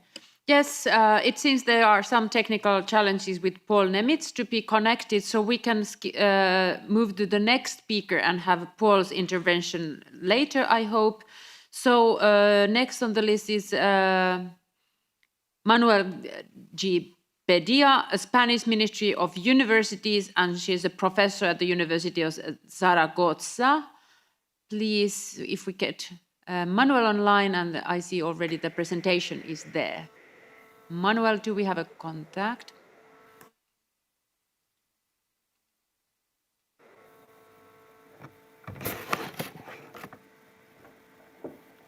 please activate your webcam.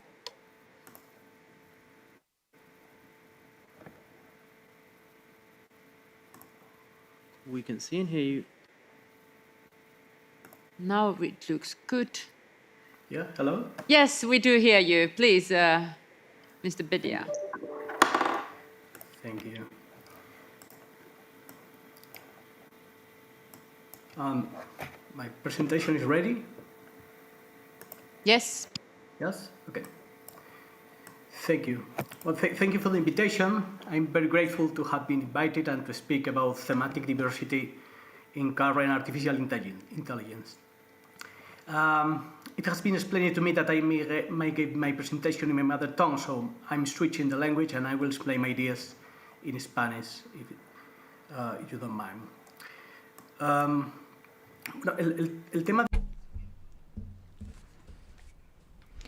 The issue of thematic diversity on this point is something which I think is essential, and I've prepared my presentation from that perspective. I'm going to show you from a historical point of view how the technology imposes itself, not always the best technology, how AI technology is dominating at the moment, and I'm going to also be looking at some of the studies that have been done on thematic diversity in this area, which are then useful for political decision makers. Next slide, please.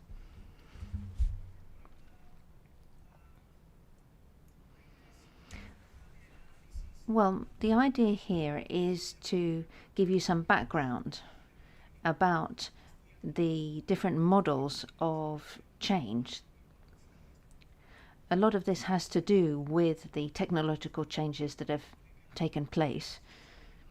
There are some technologies which become dominant, and sometimes that's because of cultural reasons, because of them playing for the highest stakes, but they're not always the best technologies. Sometimes they have shortcomings.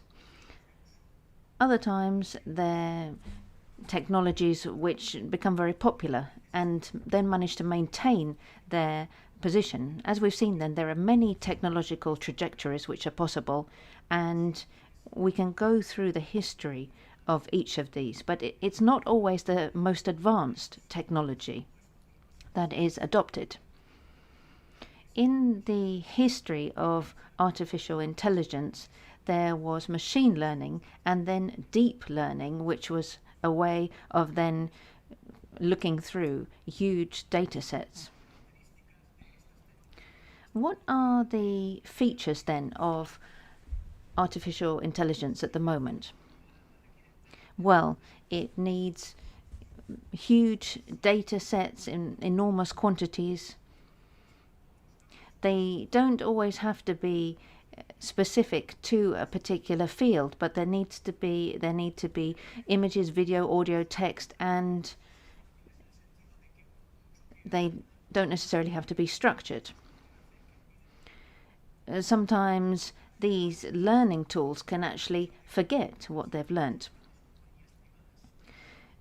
If we look at the huge investments that big companies have made, these big companies like Google, these are companies that live on the basis of this data, and they have been pushing forward the theory as well as the technology. If we look at the reasons why some of these artificial intelligence technologies succeed, there are various different points. They're sometimes very sensitive, and then they are applied to some particular commercial fields. Some of these risks are larger when you have a private company as the leader in AI. That's because companies want to develop as quickly as they can to overtake their competitors. They then have specific commercial objectives. They want to fulfill certain commercial interests. And then there's the public-private balance of the research that's being done, which then doesn't leave that many options left at the end. You can have a kind of technology which isn't in favor of the common good, which doesn't manage necessarily to bring down costs, which suffers from technological outages. These can be policy problems, and that's an area where we need to intervene. The point here is that diversity has been reduced in the last few years. Ismail Rafols and Martin Meyer did work on how you could analyze this on the basis of three elements: the variety of topics, the number of different disciplines which are covered, then the balance, the evenness of distribution of the topics, whether there are very many, whether they are concentrated, whether there's symmetry and balance, and then finally disparity, whether these topics are different or similar. On the next slide, we can see the work done by Juan Mateos, who is from the Nesta National Endowment. This shows how things have developed in the last few years in artificial intelligence. First of all, how the private sector, as it went down the chain, managed to influence the public sector. The researchers here went through 1.5 million papers. They looked at the ones then which dealt with AI, which were 15,000, and extracted the information. They looked at whether the topics were related with each other, and they managed to then follow that over time. On the next slide, please.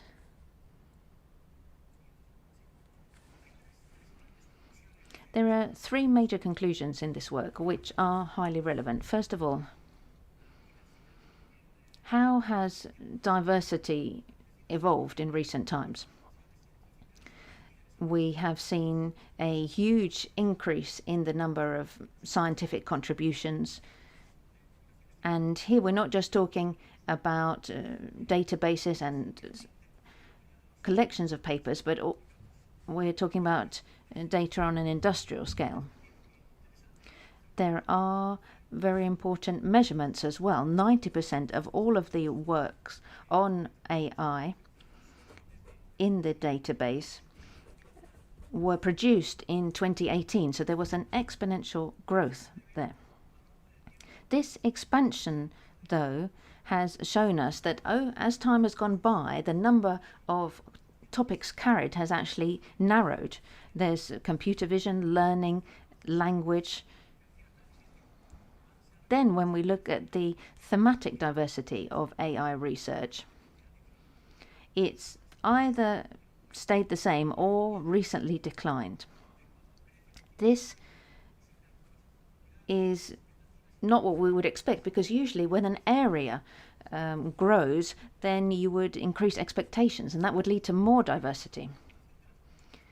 The second conclusion deals with the level of participation of private companies. We can see that the participation and the influence of private companies has increased. At the moment, 15, almost 20% of the AI papers published in 2020 included at least one private company as an author. In the 100 most cited works, 50% involved private companies. When we look at the thematic focus, private sector companies specialize in deep learning and the topics with learning, vision, images. Private sector companies focus less then on social areas like medical applications or ethical issues. Those are really a minority of the studies that are published. Then we can see that the thematic diversity in the private sector is much narrower than generally.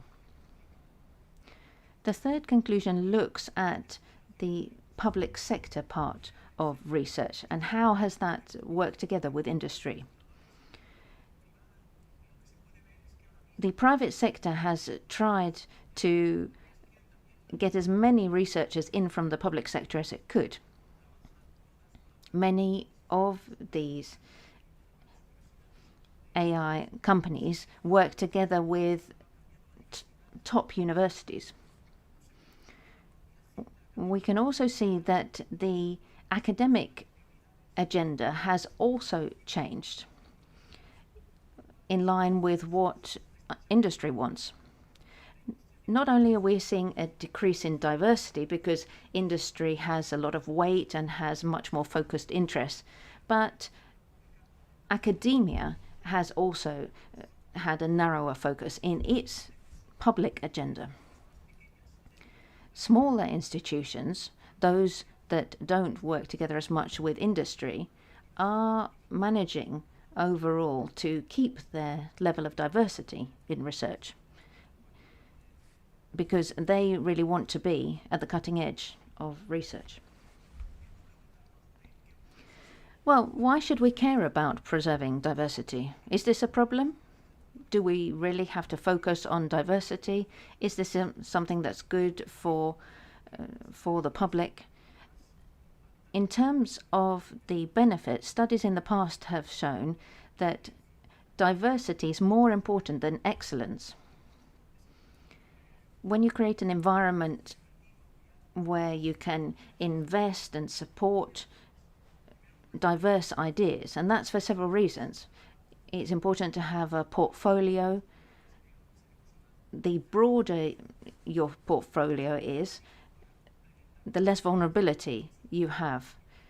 There might be some types of research which are good for a specific area, and you can also then have a way of mixing up the different technologies. From a historical point of view, we can see then that diversity is very important for academic research.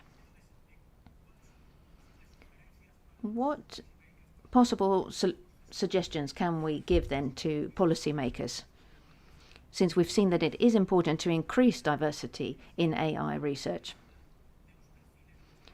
First of all, it's important to increase diversity of the backgrounds in AI education,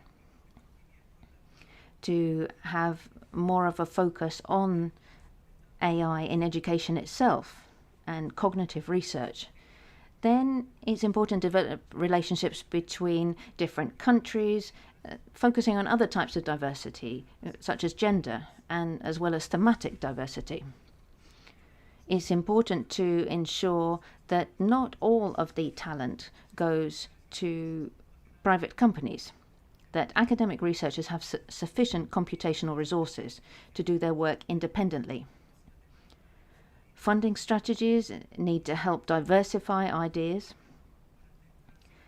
The European Union should be here focusing on health, education, sustainability, areas which aren't a priority for industry itself. That's what I wanted to tell you. Thank you. Thank you so much, Mr. Bedia. Do you want to have a very short question, and then I will go to the next one? It's counted that it's very expensive to have this kind of a state-of-the-art model, or computing alone can stand for 12 million in open AI. So do you see that we do have enough resources, private, separated from the public, or should there be more ways to guide and support the universities' independence to choose how to guide? So this is especially for the AI sector, when doing it is not also cheap. Sí. Yes, the evidence is that the best infrastructures, the standards that are used in algorithms, come from private companies. So when you want to work in cutting-edge research at the moment, then you have to do it together with those companies. There are no similar public alternatives. which would have the same effects that I've described, that by working together with the best technologies, then you are conditioned by their commercial interests. And it's very difficult to see a cross-cutting way that you could do this research. If you have a specific technology, you can't easily adapt it to another area. And if this was only public, they wouldn't be able to work as quickly. Thank you. We will go further and see in the end if there's room for questions and then people to ask questions. Next speaker is Joanna. Oh, do we have a Paul Nemitz online? Or? Okay, so welcome Paul Nemitz. Sorry for taking the next speaker before, but we wanted to save time. Good to see you, I would say personally, again. We were same seminar the other day. Welcome to the European Parliament. On the screen. Thank you very much, and I'm terribly sorry I did get into the platform, but now here I am.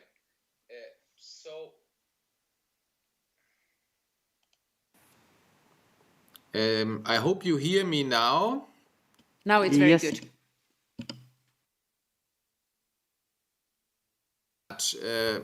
I would like to talk a little bit about the orientation to values, fundamental rights and democracy as a driver for diversity and profitability, especially in industry in Europe.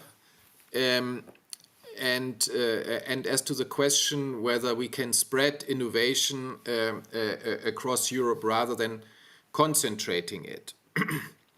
And I would like to refer first to a number of historical examples which show us that an early orientation towards values can be a very profitable notion, even, and we have seen this before the digital age, in the early orientation towards sustainable energy.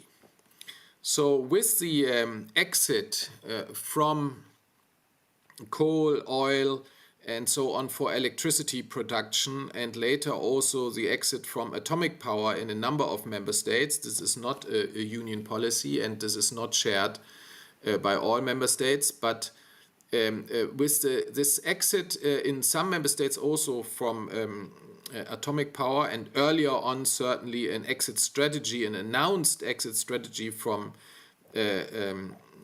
those forms of energy which have serious climate impacts, a whole new industry was created. And not only was a new industry created in terms of sun energy and other forms of wind energy and sustainable energy productions in different forms. There was also something which in American press was famously described as the greening of GE, General Electric, at the time one of the giants of American industry. So even American companies understood after initial resistance that greening can bring a lot of advantages and profitability. And it is probably fair to say that this orientation towards sustainability as a value is something which continues to inspire entrepreneurs to make enormous profits, but also policymakers. You may have remarked that in the German election campaign, one of the winning points of the Social Democratic Chancellor candidate, Olaf Scholz, was the vision of Germany becoming a leader in those technologies which are necessary for a radical turn of ways of production, ways of mobility to sustainability in order to maintain Germany in its classic position as an industrial heartland of Europe, with the respective employment connected to it. And if we take this example, we can move on to another example where this example already played an important role, signified by the sentence that privacy and data protection is the new green.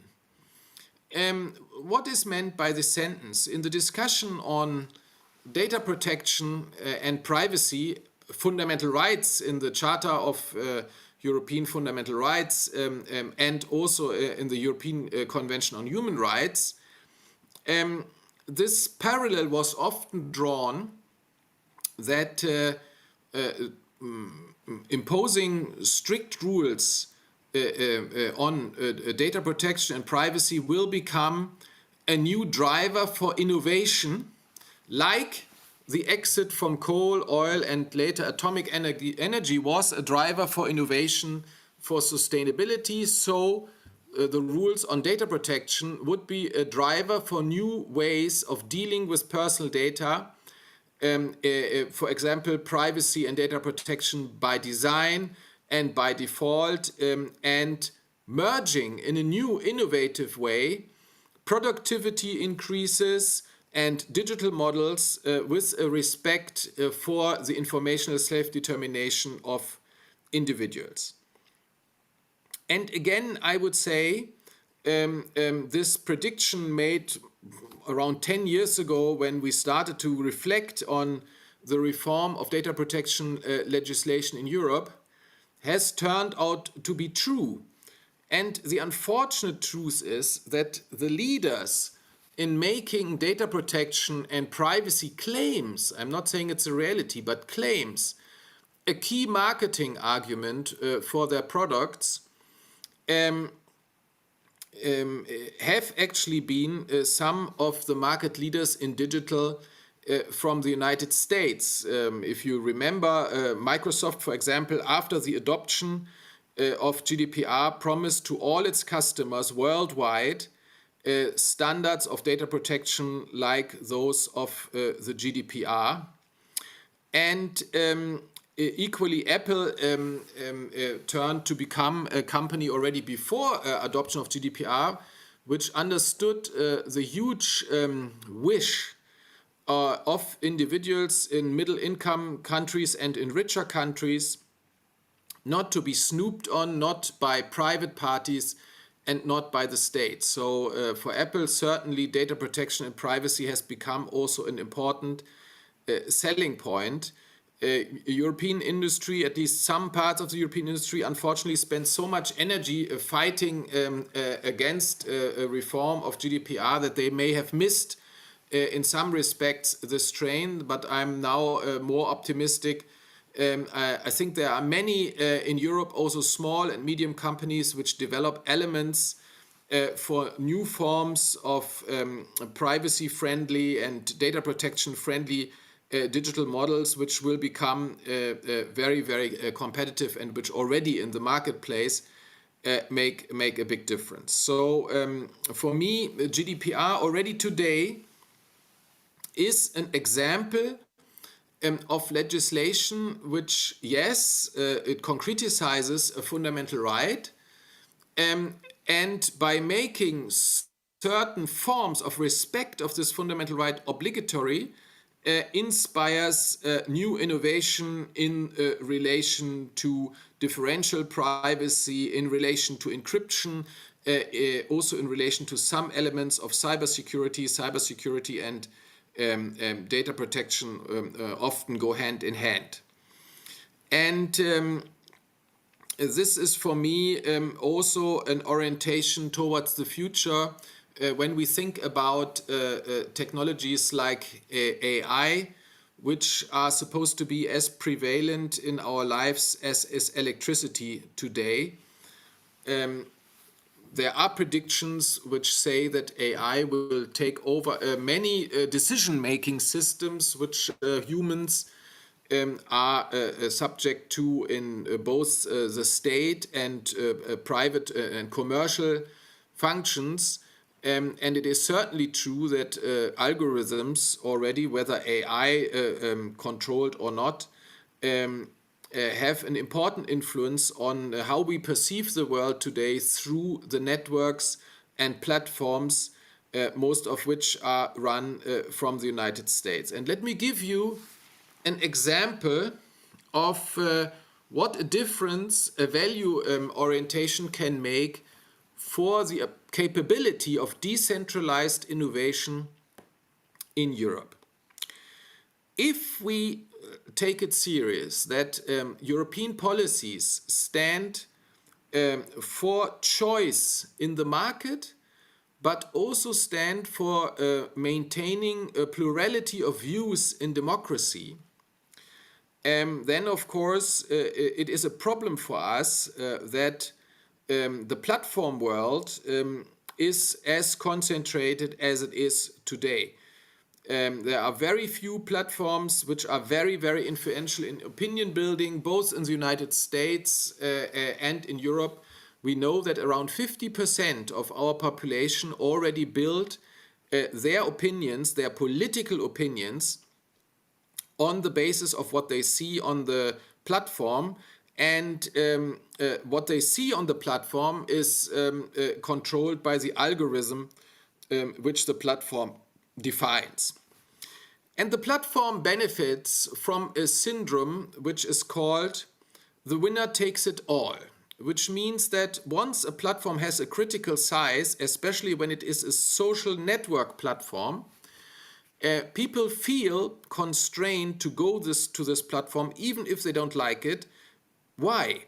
Because they want to be connected to their friends who are already there, or for that matter, they want to benefit from these services which encompass more sales or more answers or more products or more answers to questions and better answers to questions than on other platforms. So this winner takes it all effect is an effect which increases the concentration in the market while reducing the choice for individuals.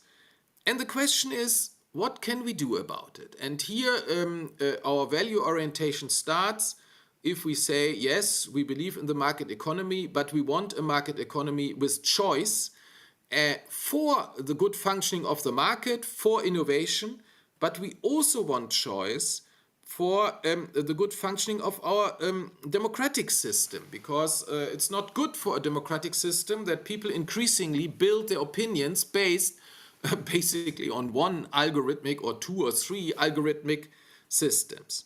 And one way to walk in this direction of more choice, for example, in social networks, is the theory of interconnection obligations.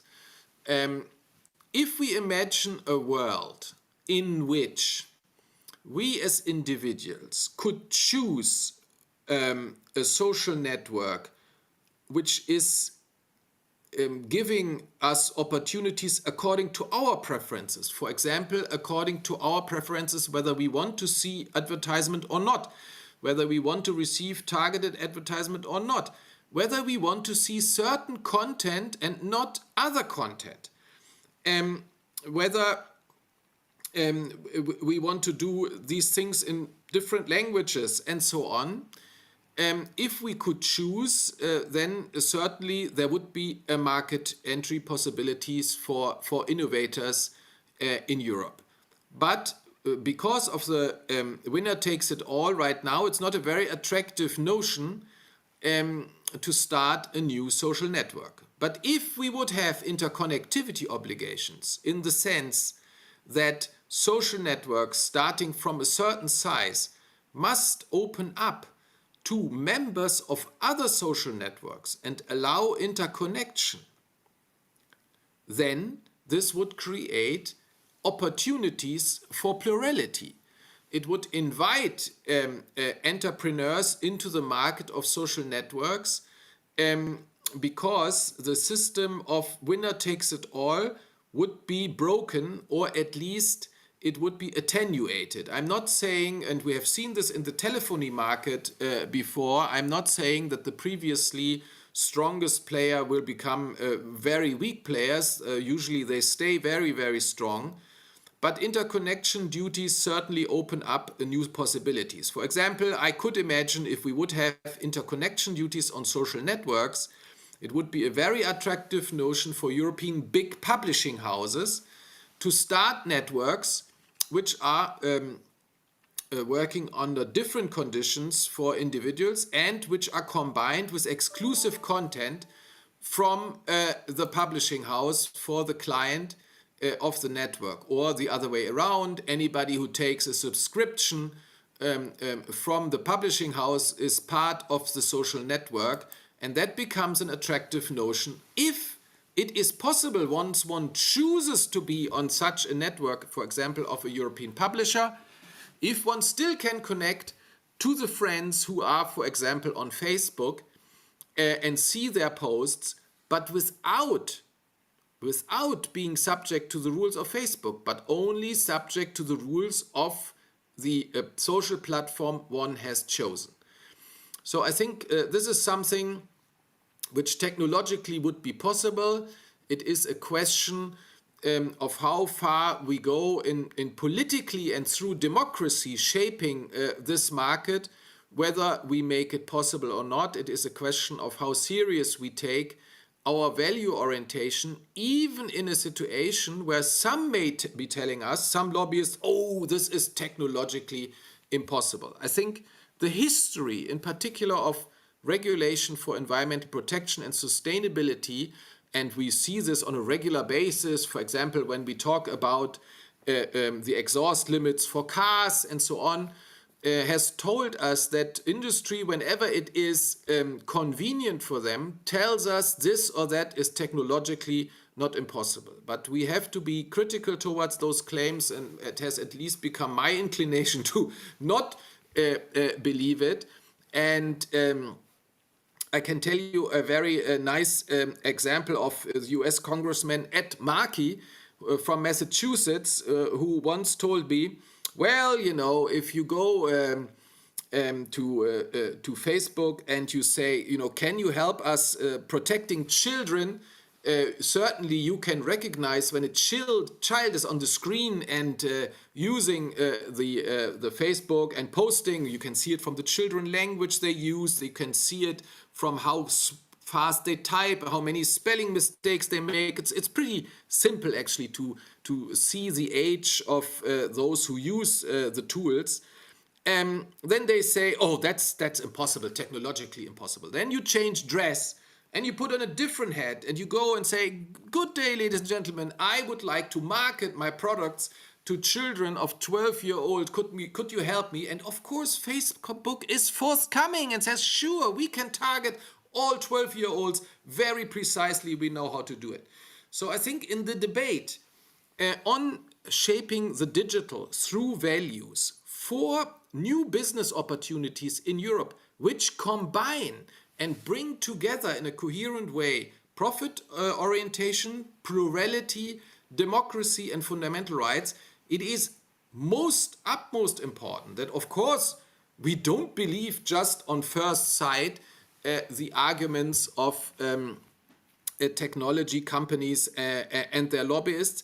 And I would even go as far as saying, in discussing these opportunities, we have to be also very careful which academics we are listening to. The reality, unfortunately, in the market on academic advice on internet and society has become a little bit like the market on texts, academic text advice. As you may know, at least in some member states, and I talk here about the member state I know best, a large majority of professors on taxation in one way or the others works from time to time for one of the big 5 tax consultancies. And the unfortunate reality is because Google, Facebook, Amazon, Microsoft, Apple are so financially potent, they are all at the top 10 of the American stock exchange and not just for a short time now,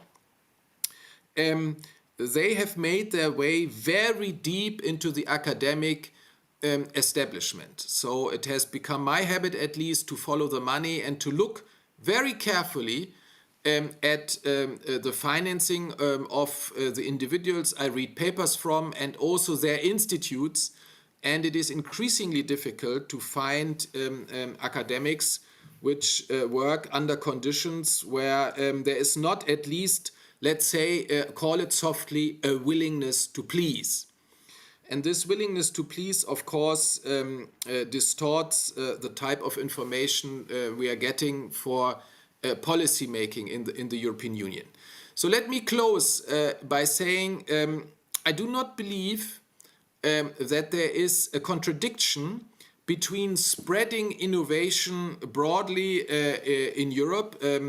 Much of the digital technologies and AI in particular are cultural technologies. They work on our minds, and therefore the cultural richness of Europe, starting from its multilingual composition right through to all the cultural capital we have in Europe, is an advantage in developing this technology. And it is no coincidence that, for example, the music-related type of digital platforms and AI, and I'm not only talking about Spotify, most of them actually come from Europe. It is also no coincidence that many elements of AI, which are related to research which has cultural elements, comes from Europe. I don't think that we have to go with our head down when we talk about innovation and the digital and AI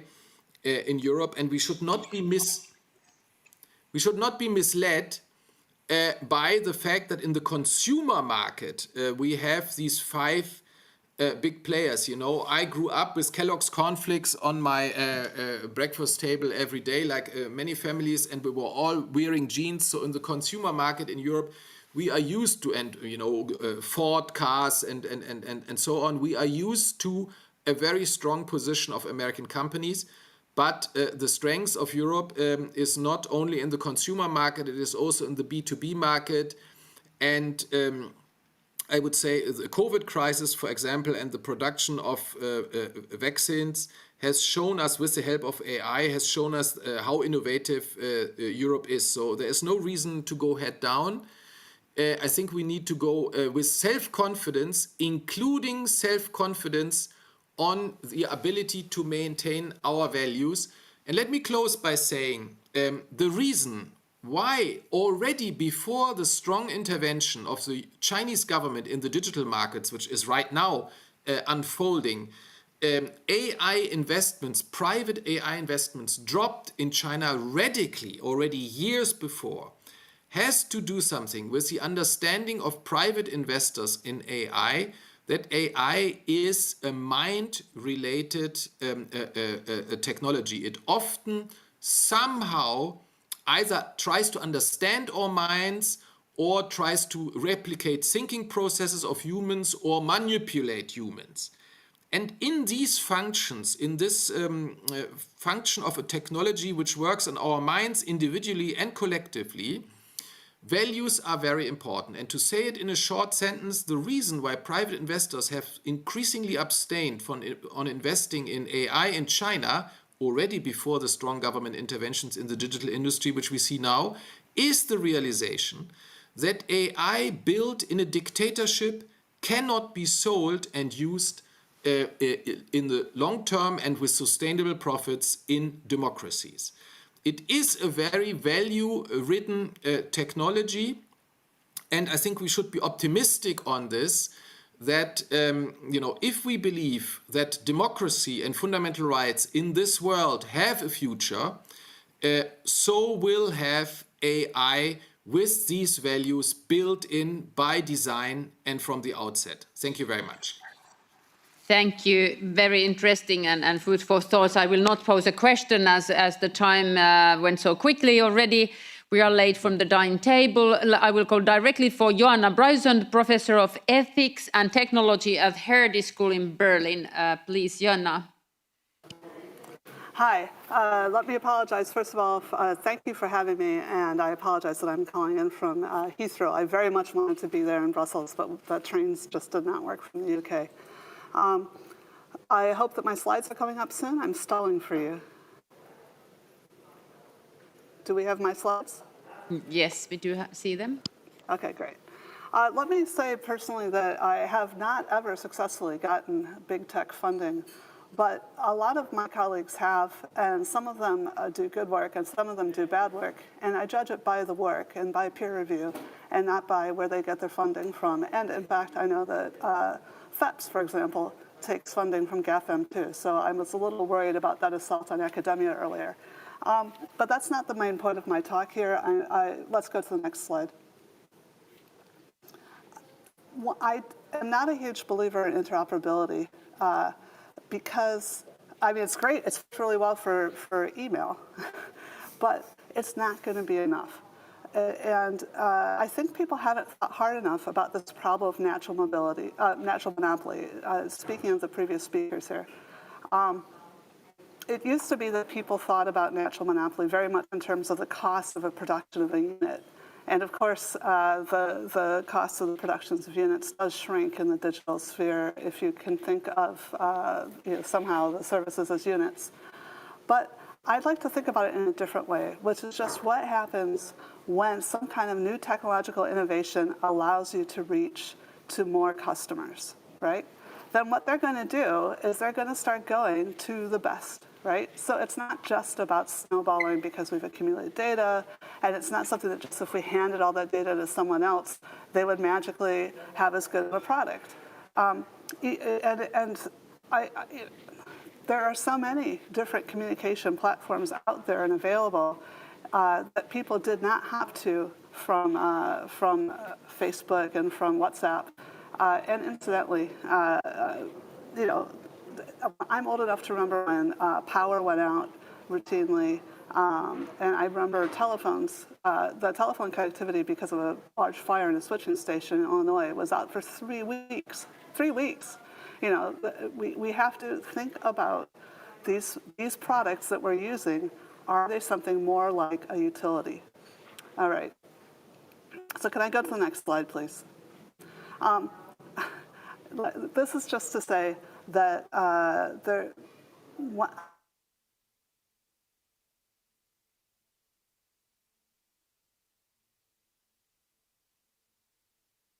get more wealth, right? That it's a straightforward proposition. If you find a new technology that allows you to move, and can we go to the next slide, please?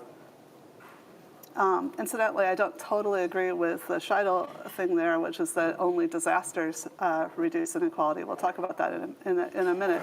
But I just brought that up to point out that we have tended to accumulate new technologies and ways to allow hierarchical organizations to work.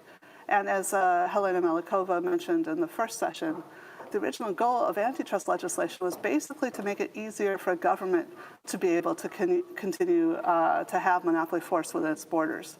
And I think it's really interesting that China is also very concerned about these large monopolies and how much power they're getting. And not just about companies, also about individuals, about how much influence. So I think this is we see the same problem sometimes shared between these supposedly extremely different governmental strategies.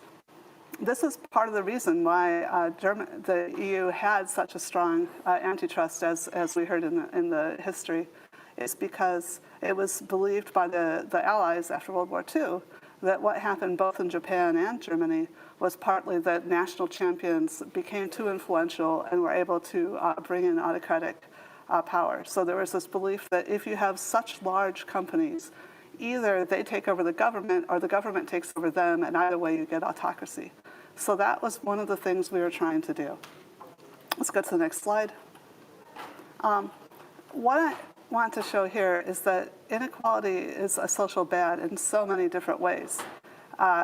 It isn't only that we have sort of these disruptions potentially of autocracy. I think one of the interesting things in these periods of very high inequality is just we have high volatility. Individual actors have too much power. And so that can include that even the people who seem to have an awful lot of wealth have a lot of fear of things falling down. And so they do weirder and more desperate behavior. So we see the correlates with inequality include things like loss of social mobility, decline in innovation, and general insecurity, increase in warfare, things like that. at lower levels, increase in vandalism and various assaults on society. And what I like looking at this particular data drawn from the United States in the 20th century is that, first of all, you can see inequality isn't just caused by AI. Again, I think at that time it was more like coal and oil and telegraphs in the late 19th century. But also you see how the political polarization is highly correlated with it. And we have a recent paper indicating that that's partly because of just that, well, basically, as we heard before, diversity tends to get you the best solution. However, homogeneity gets you a more predictable solution. So if you're in a period of economic decline and you're facing some kind of a catastrophic event like the loss of your house or your business or your family, then you're going to choose the lower risk profile rather than the higher economic payoff. So that was a paper that came out in 2020, and we also have more data indicating this is probably true. So the inequality doesn't necessarily cause economic insecurity for the majority, but it does when it creates false scarcities, which is most of the time, certainly in the UK and the US. But this also explains why we haven't seen inequality driving polarization in China and Germany so much, because there was so much effort expended to make sure that the bottom of society was also being supported. Can we go to the next slide, please?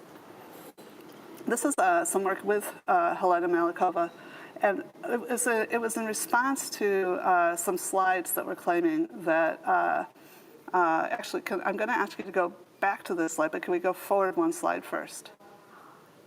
There were some slides claiming that the EU shouldn't even be in the business of regulating AI because it was so powerless, and that our regulations were somehow really harming us. And so what Helena and I did was, well, really, Helena did most of the work. She's a genius. We looked at the WIPO database, so to be objective, because we realized that these comparisons that only look at large market capitalization companies are disadvantaging regions that have extremely strong SMEs, which is what we want to do for resilience, for diversity. So we looked at the WIPO database of any company that had at least 2 patents in 2019, because her time is valuable, so we didn't chase one patent. And it's only one of the possible. It's not saying this is all the patents that was ever done in AI in 2019, but it's one of the subsets, so it's a slightly arbitrary measure. What you can see from this slide is what the upshot was, which is that the EU and China proved to be more comparable. There's 2 different measures here, and basically independent. One is the market capitalization, the combined aggregated market capitalization of where the innovation is coming from. And the other is the total number of patents in this particular category in the WIPO database. What you see is that the US is still dominating the world, but the rest of the world, besides China and the EU, is doing really well. And the China and the EU are somewhat comparable. Can we go back to that slide so we can blow that up and look at it a little more carefully? Thank you so much. I want to point out that, look, both IP, and now Helena doesn't agree with this, but both IP and market capitalization are based on decisions by corporations. It's not that Apple and Facebook don't innovate, it's that they don't choose to defend their innovations in courts. They're not playing the game that Google and Microsoft and IBM are playing of, like, chasing talent in that particular way, or of trying to get power in that particular way. And also, I mean, look at Huawei, look at Robert Bosch. The decision to go public is just the first decision about how much emphasis are you going to make on trying to make your market share really large. And all of us who know people who work in tech companies will have heard them talking about what should we do this year? What should be our strategy? Should we be working on trying to grow our market capitalization? That is a strategic choice. So is a strategic choice about whether you focus on being really good at something. IBM was around working with the Nazis too, right? The IBM's been successful for decades. There's domination, including by European companies, in specific sectors, like Cloudflare, who are a company that do that defend you against denial of service attacks, right? There's companies that just sit there and they say, this is what we do. And there's nothing wrong with them. Okay, let's go on 2 slides now. I want to talk quickly about remedies. So if we can get interoperability to work, if you can get people to switch between the system to a worse system just because you brought their email, great, fantastic. But I think we have to look at this problem about what if there really is the best cybersecurity, the best social network or something. Well, one thing you can do is, of course, what China did, and exclude, at least partially, access to the best providers. And to some extent, the GDPR might be doing that. I just had an argument about whether Luxembourg really should be arguing about it's requiring data to be within Luxembourg. Okay, how many companies are going to do work if they have to have servers in Luxembourg? Maybe not the best. Maybe Luxembourg will therefore get some really great stuff growing up in its home market. I don't know. But the other option that people have been talking about for about a decade now is regulating these things as utilities, saying, okay, we realize that there's value in having this one really good service on this particular thing. If we're going to do that, it's not a total solution. And I'm sorry about that. But again, look at the history of AT&T. Look at the history of, sorry about the person talking behind me. It can't be doing anything dumb. Okay, they had a lot of trouble figuring out when to break it up or what to do. But yeah, and I particularly like this solution that I think worked extremely well when they released all the IP for AT&T. They still owned it. They could still use their patents, but other people could use them too. It didn't help with spreading telephone technology in the US, but it did open up transistor radios, computers, a lot of the technological dominance we've seen there. So those kinds of remedies to bring down this excessive amount of power of some of these companies might be a strategy.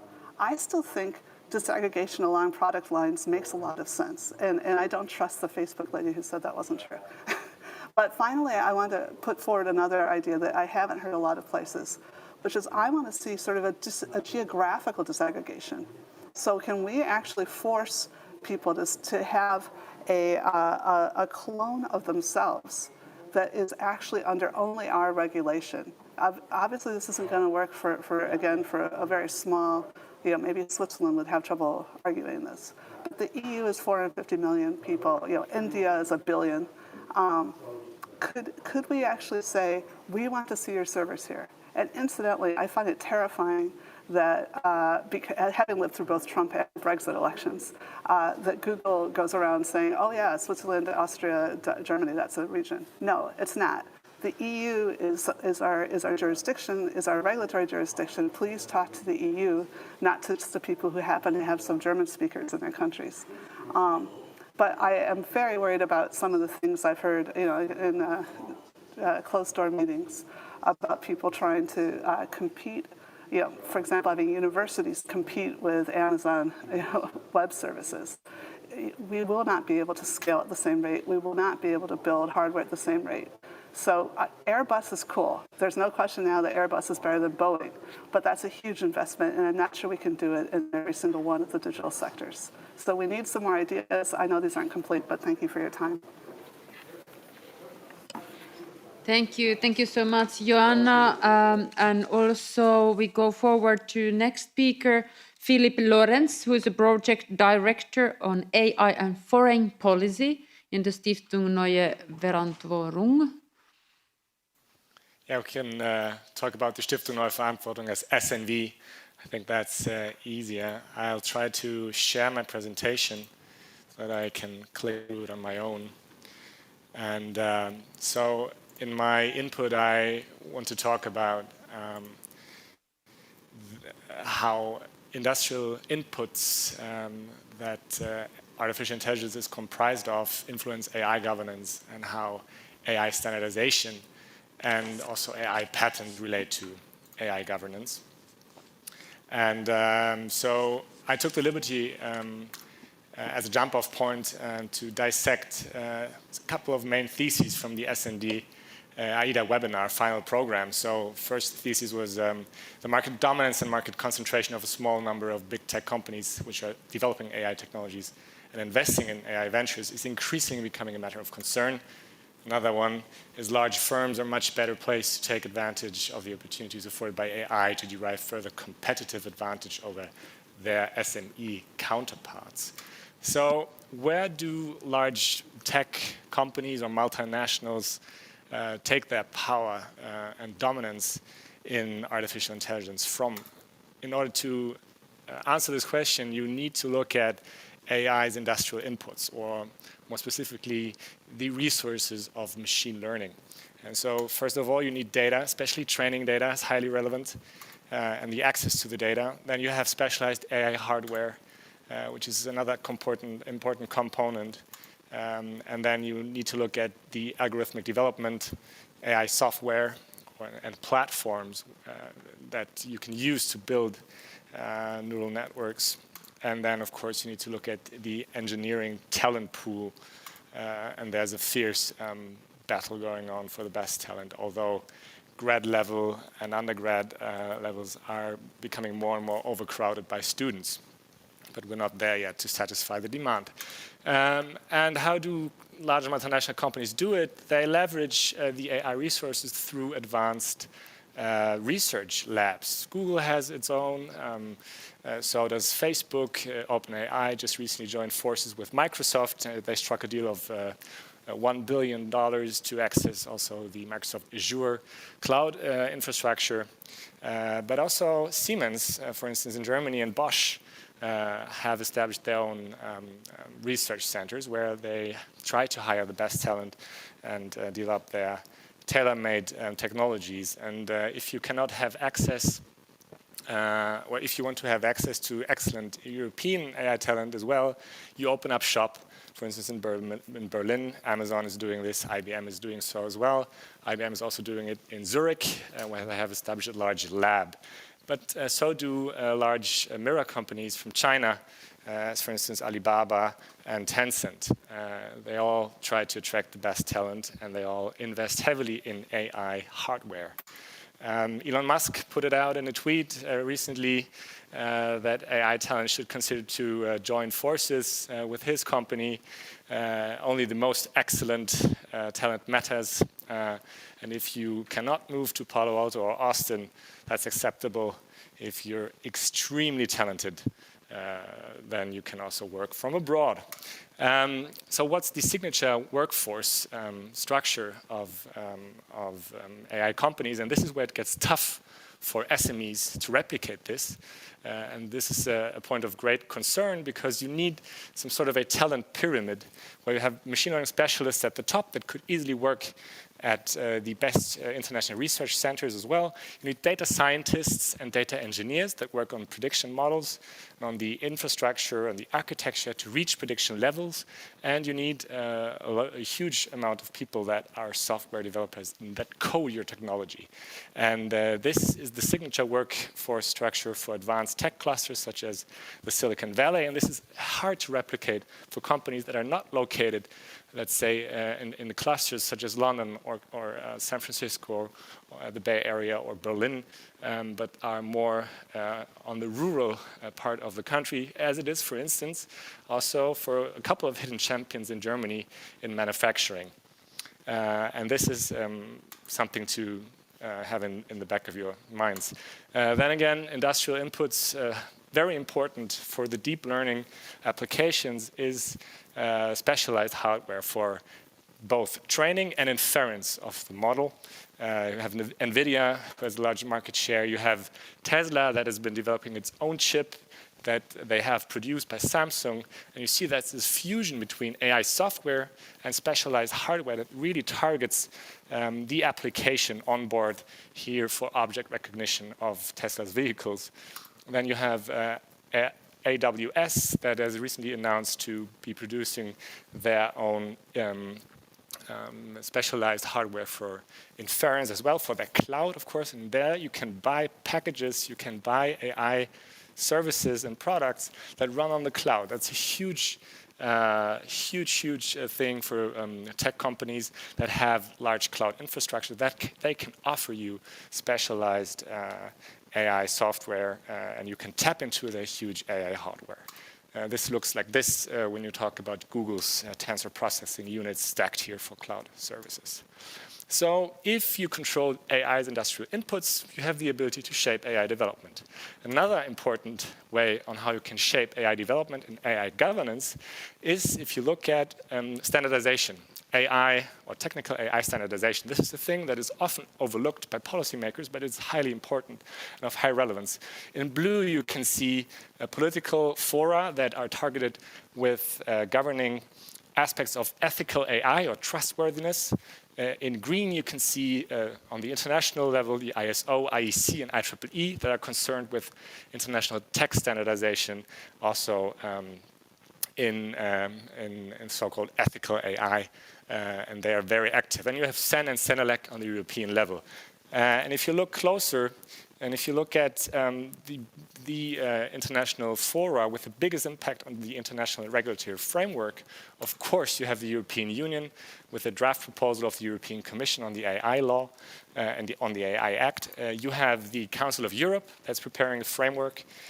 You have, but also CEN and CENELEC that have been working, that are starting to work on tech standards for ethical AI only recently. And of course, you have ISO and IEC that have been working on elements of ethical AI standardization since about 6 or 7 years. And there you have, again, large multinational tech companies sitting in the driving seat and are debating on industry standards, also not only on AI hardware, but also on ethical aspects of artificial intelligence. And as you may know, the AI Act has left the door wide open for industry to participate in standard setting for the European single market. And this is a key concern, that you have to enable European SMEs to sit at the table and to present their ideas on industry standards. Otherwise, you have to deal with large multinational companies that will be dictating also how European tech standards might look like in the future. If you look at the biggest impact on international AI policy, you have the OECD, highly powerful discussion forum with lots of experts. You have the Global Partnership on AI, but also private sector and large multinationals are well placed using the Partnership on AI as a sort of a lobbying consortia. So another main thesis was, at the same time, public investments on AI should focus towards an increased AI diversity in research and innovation. And increased diversification will ensure a more transparent and democratic environment in the field of AI. Well, if you look at patent data, you may see that 89% of patent families are related to one single AI technology. This is machine learning. So, and if you talk to representatives from private sector companies that use AI, they tell you, well, we don't see that machine learning applications are not scaling. If we add one additional unit of compute, we don't have to change anything with regards to our algorithm. Compute will scale the accuracy of the system. And this is also reflected in the academic literature, that machine learning is the dominant technology currently. This is also reflected here in this graph. And if you look at the sectors of relevance, you see that transportation and telecommunications are the sectors that are most dominant. There's an upside here, good news. You see that specialized companies dominate in their business sector. And if you look at European companies that are strong in particular sectors such as life and medical sciences, you see Siemens and Philips providing huge amounts of patents in transportation. This goes for Robert Bosch as well, or in physical sciences and engineering. This goes for Siemens. So if you look at patenting, and this is another important field that policymakers should consider, there's an inventive cycle. So you use R&D spending to create innovation, then you file a patent, and then you license the patent out, and you receive revenue that you can then again push into research and development spending. This is a cycle that keeps alive invention, also for European companies. This could be distorted by the uptake of China in developing advanced machine learning technologies. As you may see, the patent applications for different offices, China has been rising dramatically. And what is the case in China? You receive, as a tech company, huge subsidies from the government that you can push, additionally push into your research and development spending, and this might lead to you to outperform international competitors that may not be able to match this.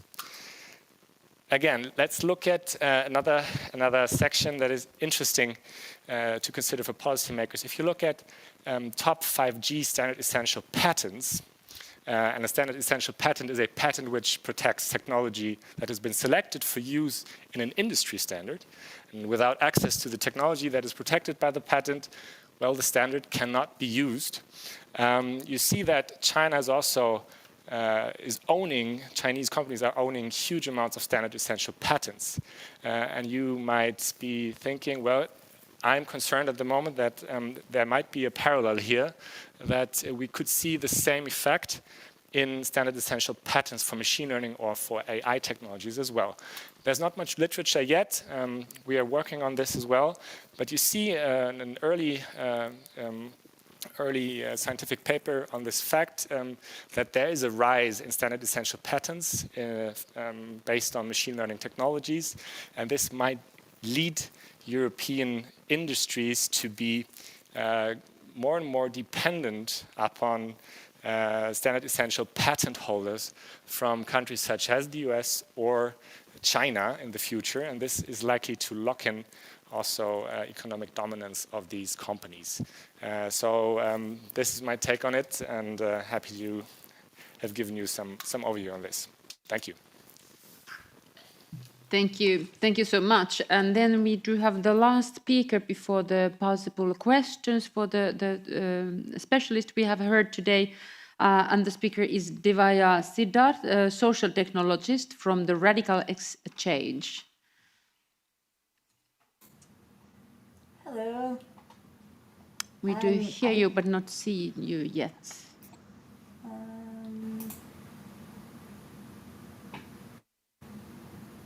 Hello? Now the voice and picture. Yes, good. Do you have my slides by any chance? Ah, wonderful. Okay. I will try to go quite quickly because I know we don't have much time for questions. And I think we've covered, if we can go to the next slide, some of the broader points here. We've all been talking about the centralization potential of these technologies. I think one thing that I'd like to cover is sort of these three pieces of the current AI vision, which I would say each have different societal impacts that might be concerning. The first is human competition, and we see this evident through targets of achieving human parity benchmarks. And that's how a lot of these algorithms are determined whether or not they're successful. And I think the major concern here is in the short and long term, this can set the relationship between humans and AI systems as one of competition rather than one of cooperation and augmentation.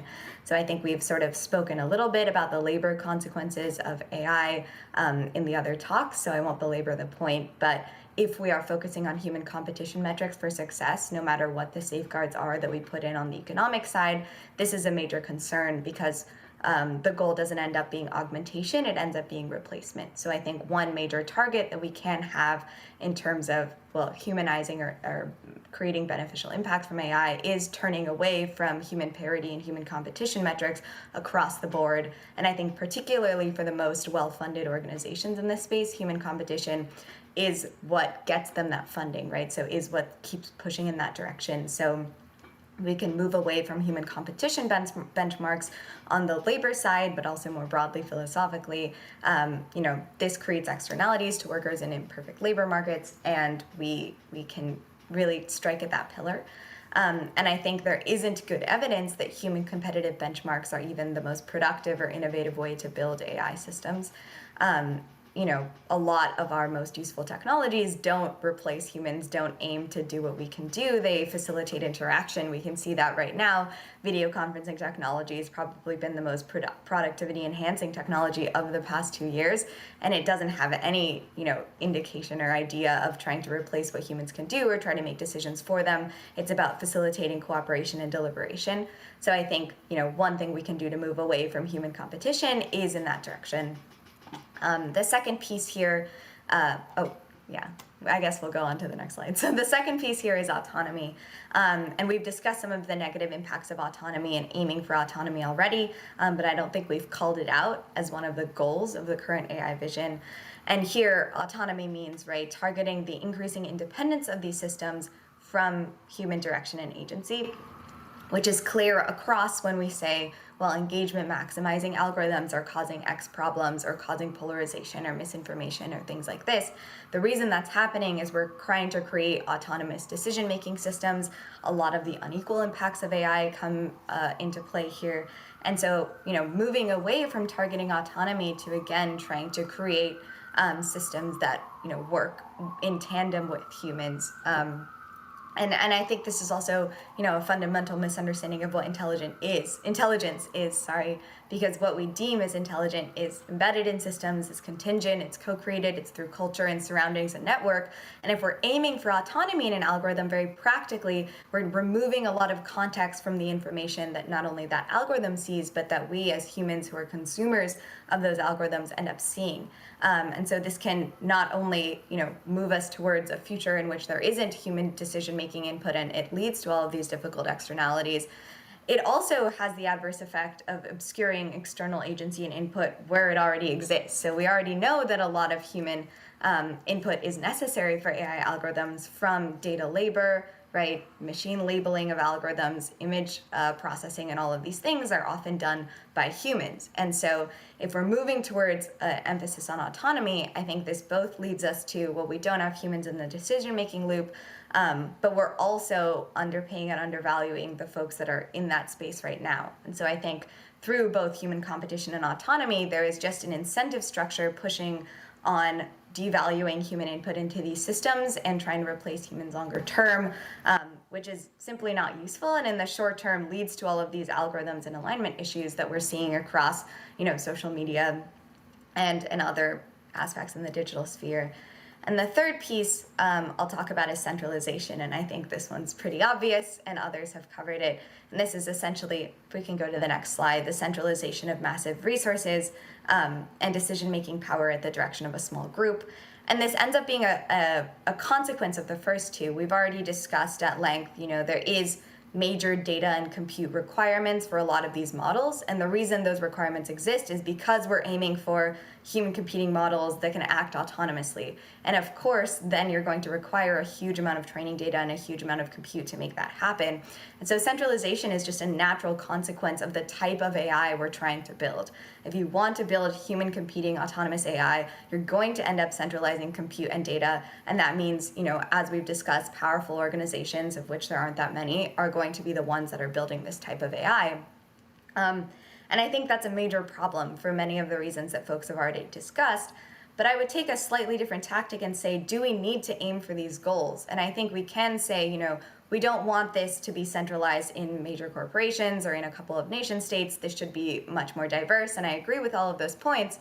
But some of that is only necessary when we're aiming for AI that is trying to compete with humans and is trying to make autonomous decisions. And if we recognize that the real productivity and innovation potential of these technologies is not in competing with humans, is not in making autonomous decisions, but in really augmenting human capacity, then we actually reduce the need for some of those inputs around data and compute that lead to centralization. So I think, we do want to diversify, we do want to decentralize, and maybe some of these algorithms will require these goals, but largely our technology that's been most effective doesn't compete with humans, it doesn't try to make autonomous decisions. And so we can decentralize by saying we can have better and more useful and more human-centered goals that don't require this centralization from the beginning. So if we can go to the next slide, I want to spend the remainder of my time, let's skip this one. I'm hoping that we have time for questions, although I'm not sure there's much I can do about it. But I think these are some of the types of approaches that move beyond this narrow kind of vision of human competing on autonomous AI systems into saying, well, let's preserve privacy, right? Let's build out things like data cooperatives and data trusts instead of a single organization trying to monopolize all of this data. Let's allow communities to answer questions about, the things that are happening in their own spaces. On the autonomy side, on the competition side, right, let's move away from trying to reach human level speech or human level vision and really think about comparative advantage targeting. And there's lots of wonderful work happening there on human complementarity metrics instead of human competition metrics, on an AI services model that looks much more at, okay, what are small scale services that artificial intelligence algorithms can do that are transparent and regulable, rather than these kind of much bigger models that we don't have a sense of and that are very opaque. And I think more broadly, our panel is on technological diversification, and we've talked a lot about diversifying the AI space. I would urge us to say, let's diversify beyond the AI space. Let's talk about AI less, right? Let's have less of a focus on AI as the major frontier of technology, because it really doesn't have to be. And I think part of the reason AI is so central to so many of our conversations is because it's being funded to this degree, and these narratives about it being the frontier are so central. But if we think about it, object-oriented programming, the personal computer, video interaction, like the internet, all of these kinds of things are completely different technological frontiers from what AI is considering, and could be models for a much more networked and distributed type of technological future. So that column on the right, I think, talks about, well, what are broader approaches around human-computer interaction, participatory design, social technology, decentralized tech. Don't have the time to go into all of those, would be delighted to talk about them later. But I think we can broaden our scope to say, it is a little bit the job of folks who are in this space and thinking about the adverse impacts of AI to also move beyond AI and try to build other kinds of technology that are more useful and more just and equitable for broader society. Thank you. Thank you so much. I hope all the speakers are still online, and as we do have some 10 minutes, it means like less than 2 minutes each, so we can finish almost in time. So if I go around and I let you to comment one other speaker, and you can choose any idea presented today, or I can pick you a question. And so, Paul, you may start. So you can choose to comment a colleague who was speaking here, or then you can answer my short question. Can EU do much alone, or should we find international cooperation to be able to make the big step towards diversity? I know that you have been leading negotiating the EU-US Privacy Shield and been in contact with US a lot. Is Paul online? Yes. Mr. Nemetz, please click on the speak button.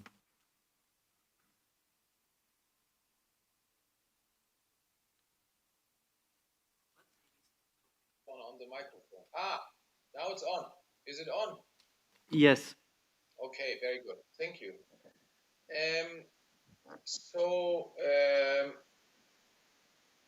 Please activate. Okay. Please activate your mic, your webcam.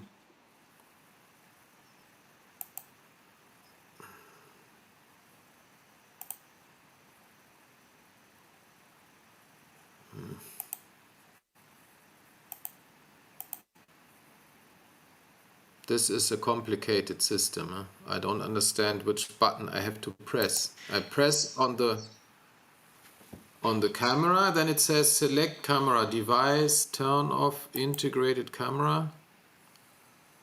Boy. Okay. All right. So I think we have to be self-confident, and of course in a European Union of so many member states, large and small, it's easy to say let's be self-confident, because we all are socialized in a very different way. Some of us come from political and cultural backgrounds which are, let's say, not very self-confident. But I think as a union as a whole, we can be confident. We have a very big internal market. It's a very big buying power. It's not a coincidence that if we set rules, much of the world is not only watching, but is often copying our rules because people want to sell into Europe. I would also say that economically speaking, we have a very diverse economic base, very innovative. So I don't think that there is a need to make ourselves let's say, dependent on the regulatory and technological progress elsewhere. Probably actually Europe has a little bit too much of, a constant whining about, oh, you know, the US or oh, China. I think we have to focus more on our own strengths and our own ability to innovate, including our innovation in democracy. You see, being innovative in democracy, I think, is one of the key competitive advantages of Europe over the United States. In Washington, it's very difficult to get through laws. It's a very polarized society, you know, too many checks and balances in the political system. There's a huge fragmentation of law, for example, on cybersecurity and data protection and privacy in the US, because states have started to make these laws, you know, the California data protection. So, you know, all these pleas, oh, it would be much better if we would do like the Americans, or it would be much better if we would do like China. I don't think they are convincing. I mean, on China, I can only say, you know, from China, you have to take the whole package, including dictatorship.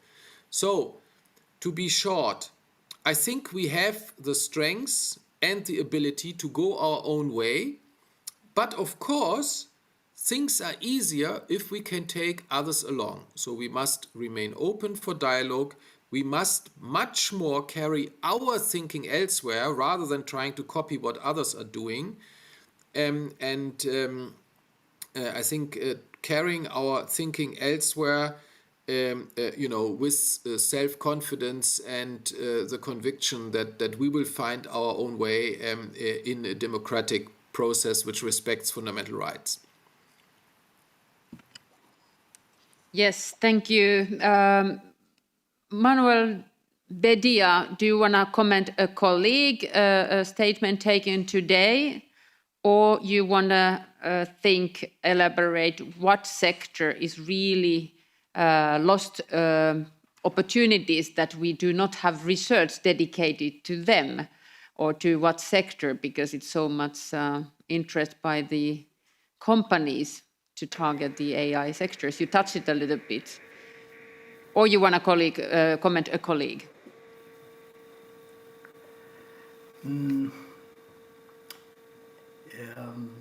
Bueno, para mí es fundamental. The whole point about this is education. I think that a lot of the challenges facing us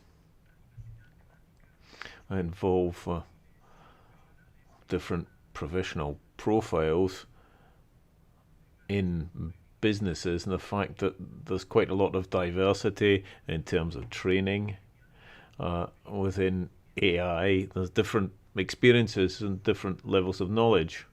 I think a lot of the solutions which we might find in trying to promote thematic diversity are the same ones that we would use in promoting an interdisciplinary approach. So I think that finding more general, more hybrid profiles might be a good idea. Yes, thank you. Joanna Bryson, did you find some topic you want to comment from the colleague? Or I have a question that you published a study that some interest groups have inflated the estimated costs of upcoming AI legislation. You wrote a paper with the Meri Haataja. And yes, we have heard it as a legislators that it will be very difficult and expensive.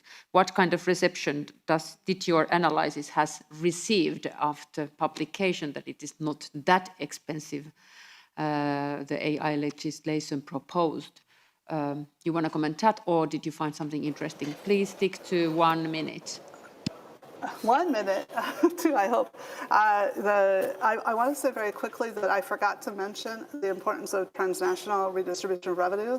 The Biden administration, Macron, when he talked about digital, but I think this is general. I think I actually will echo the most recent speaker in saying that when we get tied into knots thinking that AI is human, we screw up stuff that we already had solved. We already have ideas about what are the obligations of manufacturers. And so again, we should be looking at people who are creating perceptions for themselves and figure out the new real problems.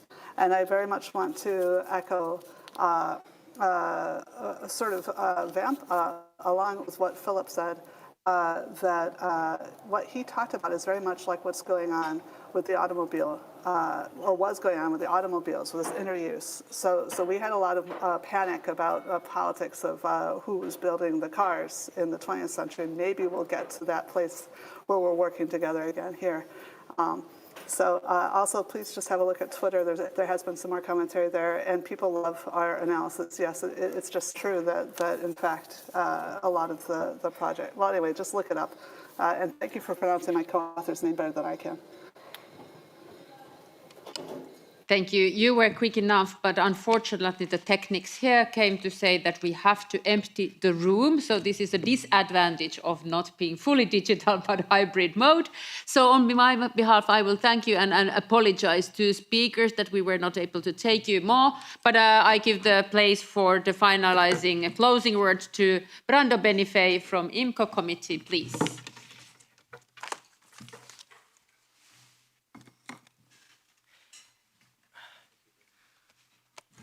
Thank you, Mia Petra. And I would like to thank all the speakers in this very interesting sequence of panels for their insightful presentations that enriched our reflections on the democratization of the digital world and of new technologies, as well as our moderators, Christel and Mia Petra again, who kept the debate alive. I believe it is very timely for us to have this debate as we are continuing the work on the DSA and DMA, and as we are about to start the parliamentary work on the Artificial Intelligence Act. In a scene-setting presentation by Ms. Malikova of DG Comp, we've seen the evolution of EU competition law over the years, which is important to fully grasp how and why digital services need the targeted ex-ante measures of DMA. We heard Mr. Reina from BEUC making the important link between the DMA and the AIA. Indeed, these files need to be consistent with each other. And the work that our colleagues are doing on the DMA in ensuring more fairness in the digital single market is a work that we will need to continue with the AI Act. Linked to this is the crucial role of interoperability mentioned by several speakers, in particular by Professor Marsden and also by Paul Nemitz. We have seen with great interest how interoperable social media would work. Right now it may sound a bit futuristic, but if this happened with email, why can't it be in this case? Which is why we have been working to strengthen provisions on interoperability and portability in all digital files, and we will continue to do so. We cannot continue to be governed by the terms and conditions of a few tech companies. We have heard from Ms. Sherman from ETUC important words that I totally agree on what is missing from the AI Act in its impact on the workplace. We have gained more insights on the role of investments, patents, research and talent in the virtuous circle of innovation to see where we stand in the global competition on new technologies and AI. Indeed, the international geopolitical dimension is also an important factor to take into consideration. The political debate on AI, for example, is polarized between those who say we need to compete with the USA and China, and those like us who do not think competition is a value per se. But we cannot deny that depending on AI systems that could entail negative impacts on fundamental rights because they are designed and trained with a different set of values than European ones cannot be an option, which is why we insist on building a European model for AI in the first place. The role of public investment is, of course, fundamental. For too long, industrial policies and strategies have been set aside and research has been given a marginal role, at least in some member states. And it is positive that we finally rediscover the role of public investment in leveraging resources and have a European industrial strategy. The pandemic has given an involuntary boost to this, but for us it was clear already many years ago. Without all this, we could not strengthen the innovation ecosystem we need in order to support our researchers and our many excellences in Europe, which also include the proper infrastructure, like quantum computers, for example. This, of course, cannot overlook the issue of skills, which we should discuss more. There is still a lot to do in this sense, as new technologies change faster than educational programs, which is a dilemma we need to tackle seriously in an integrated way, also taking into account the role of lifelong learning, which will be crucial in this sense. So, dear friends and comrades, thank you again to all of you and to all of our audience for staying with us through this dense discussion, which shows us how much we still have to do to have a truly fair digital single market. I can assure you that we are all united in this fight. We heard also from many colleagues in this debate, and I'm sure that both in the AIDA committee, in which I work as shadow rapporteur for the group, and in the AI Act, we will be able to integrate all these dimensions. Thank you very much, and let's continue fighting for a better digital Europe with a human-centered approach. Thank you very much.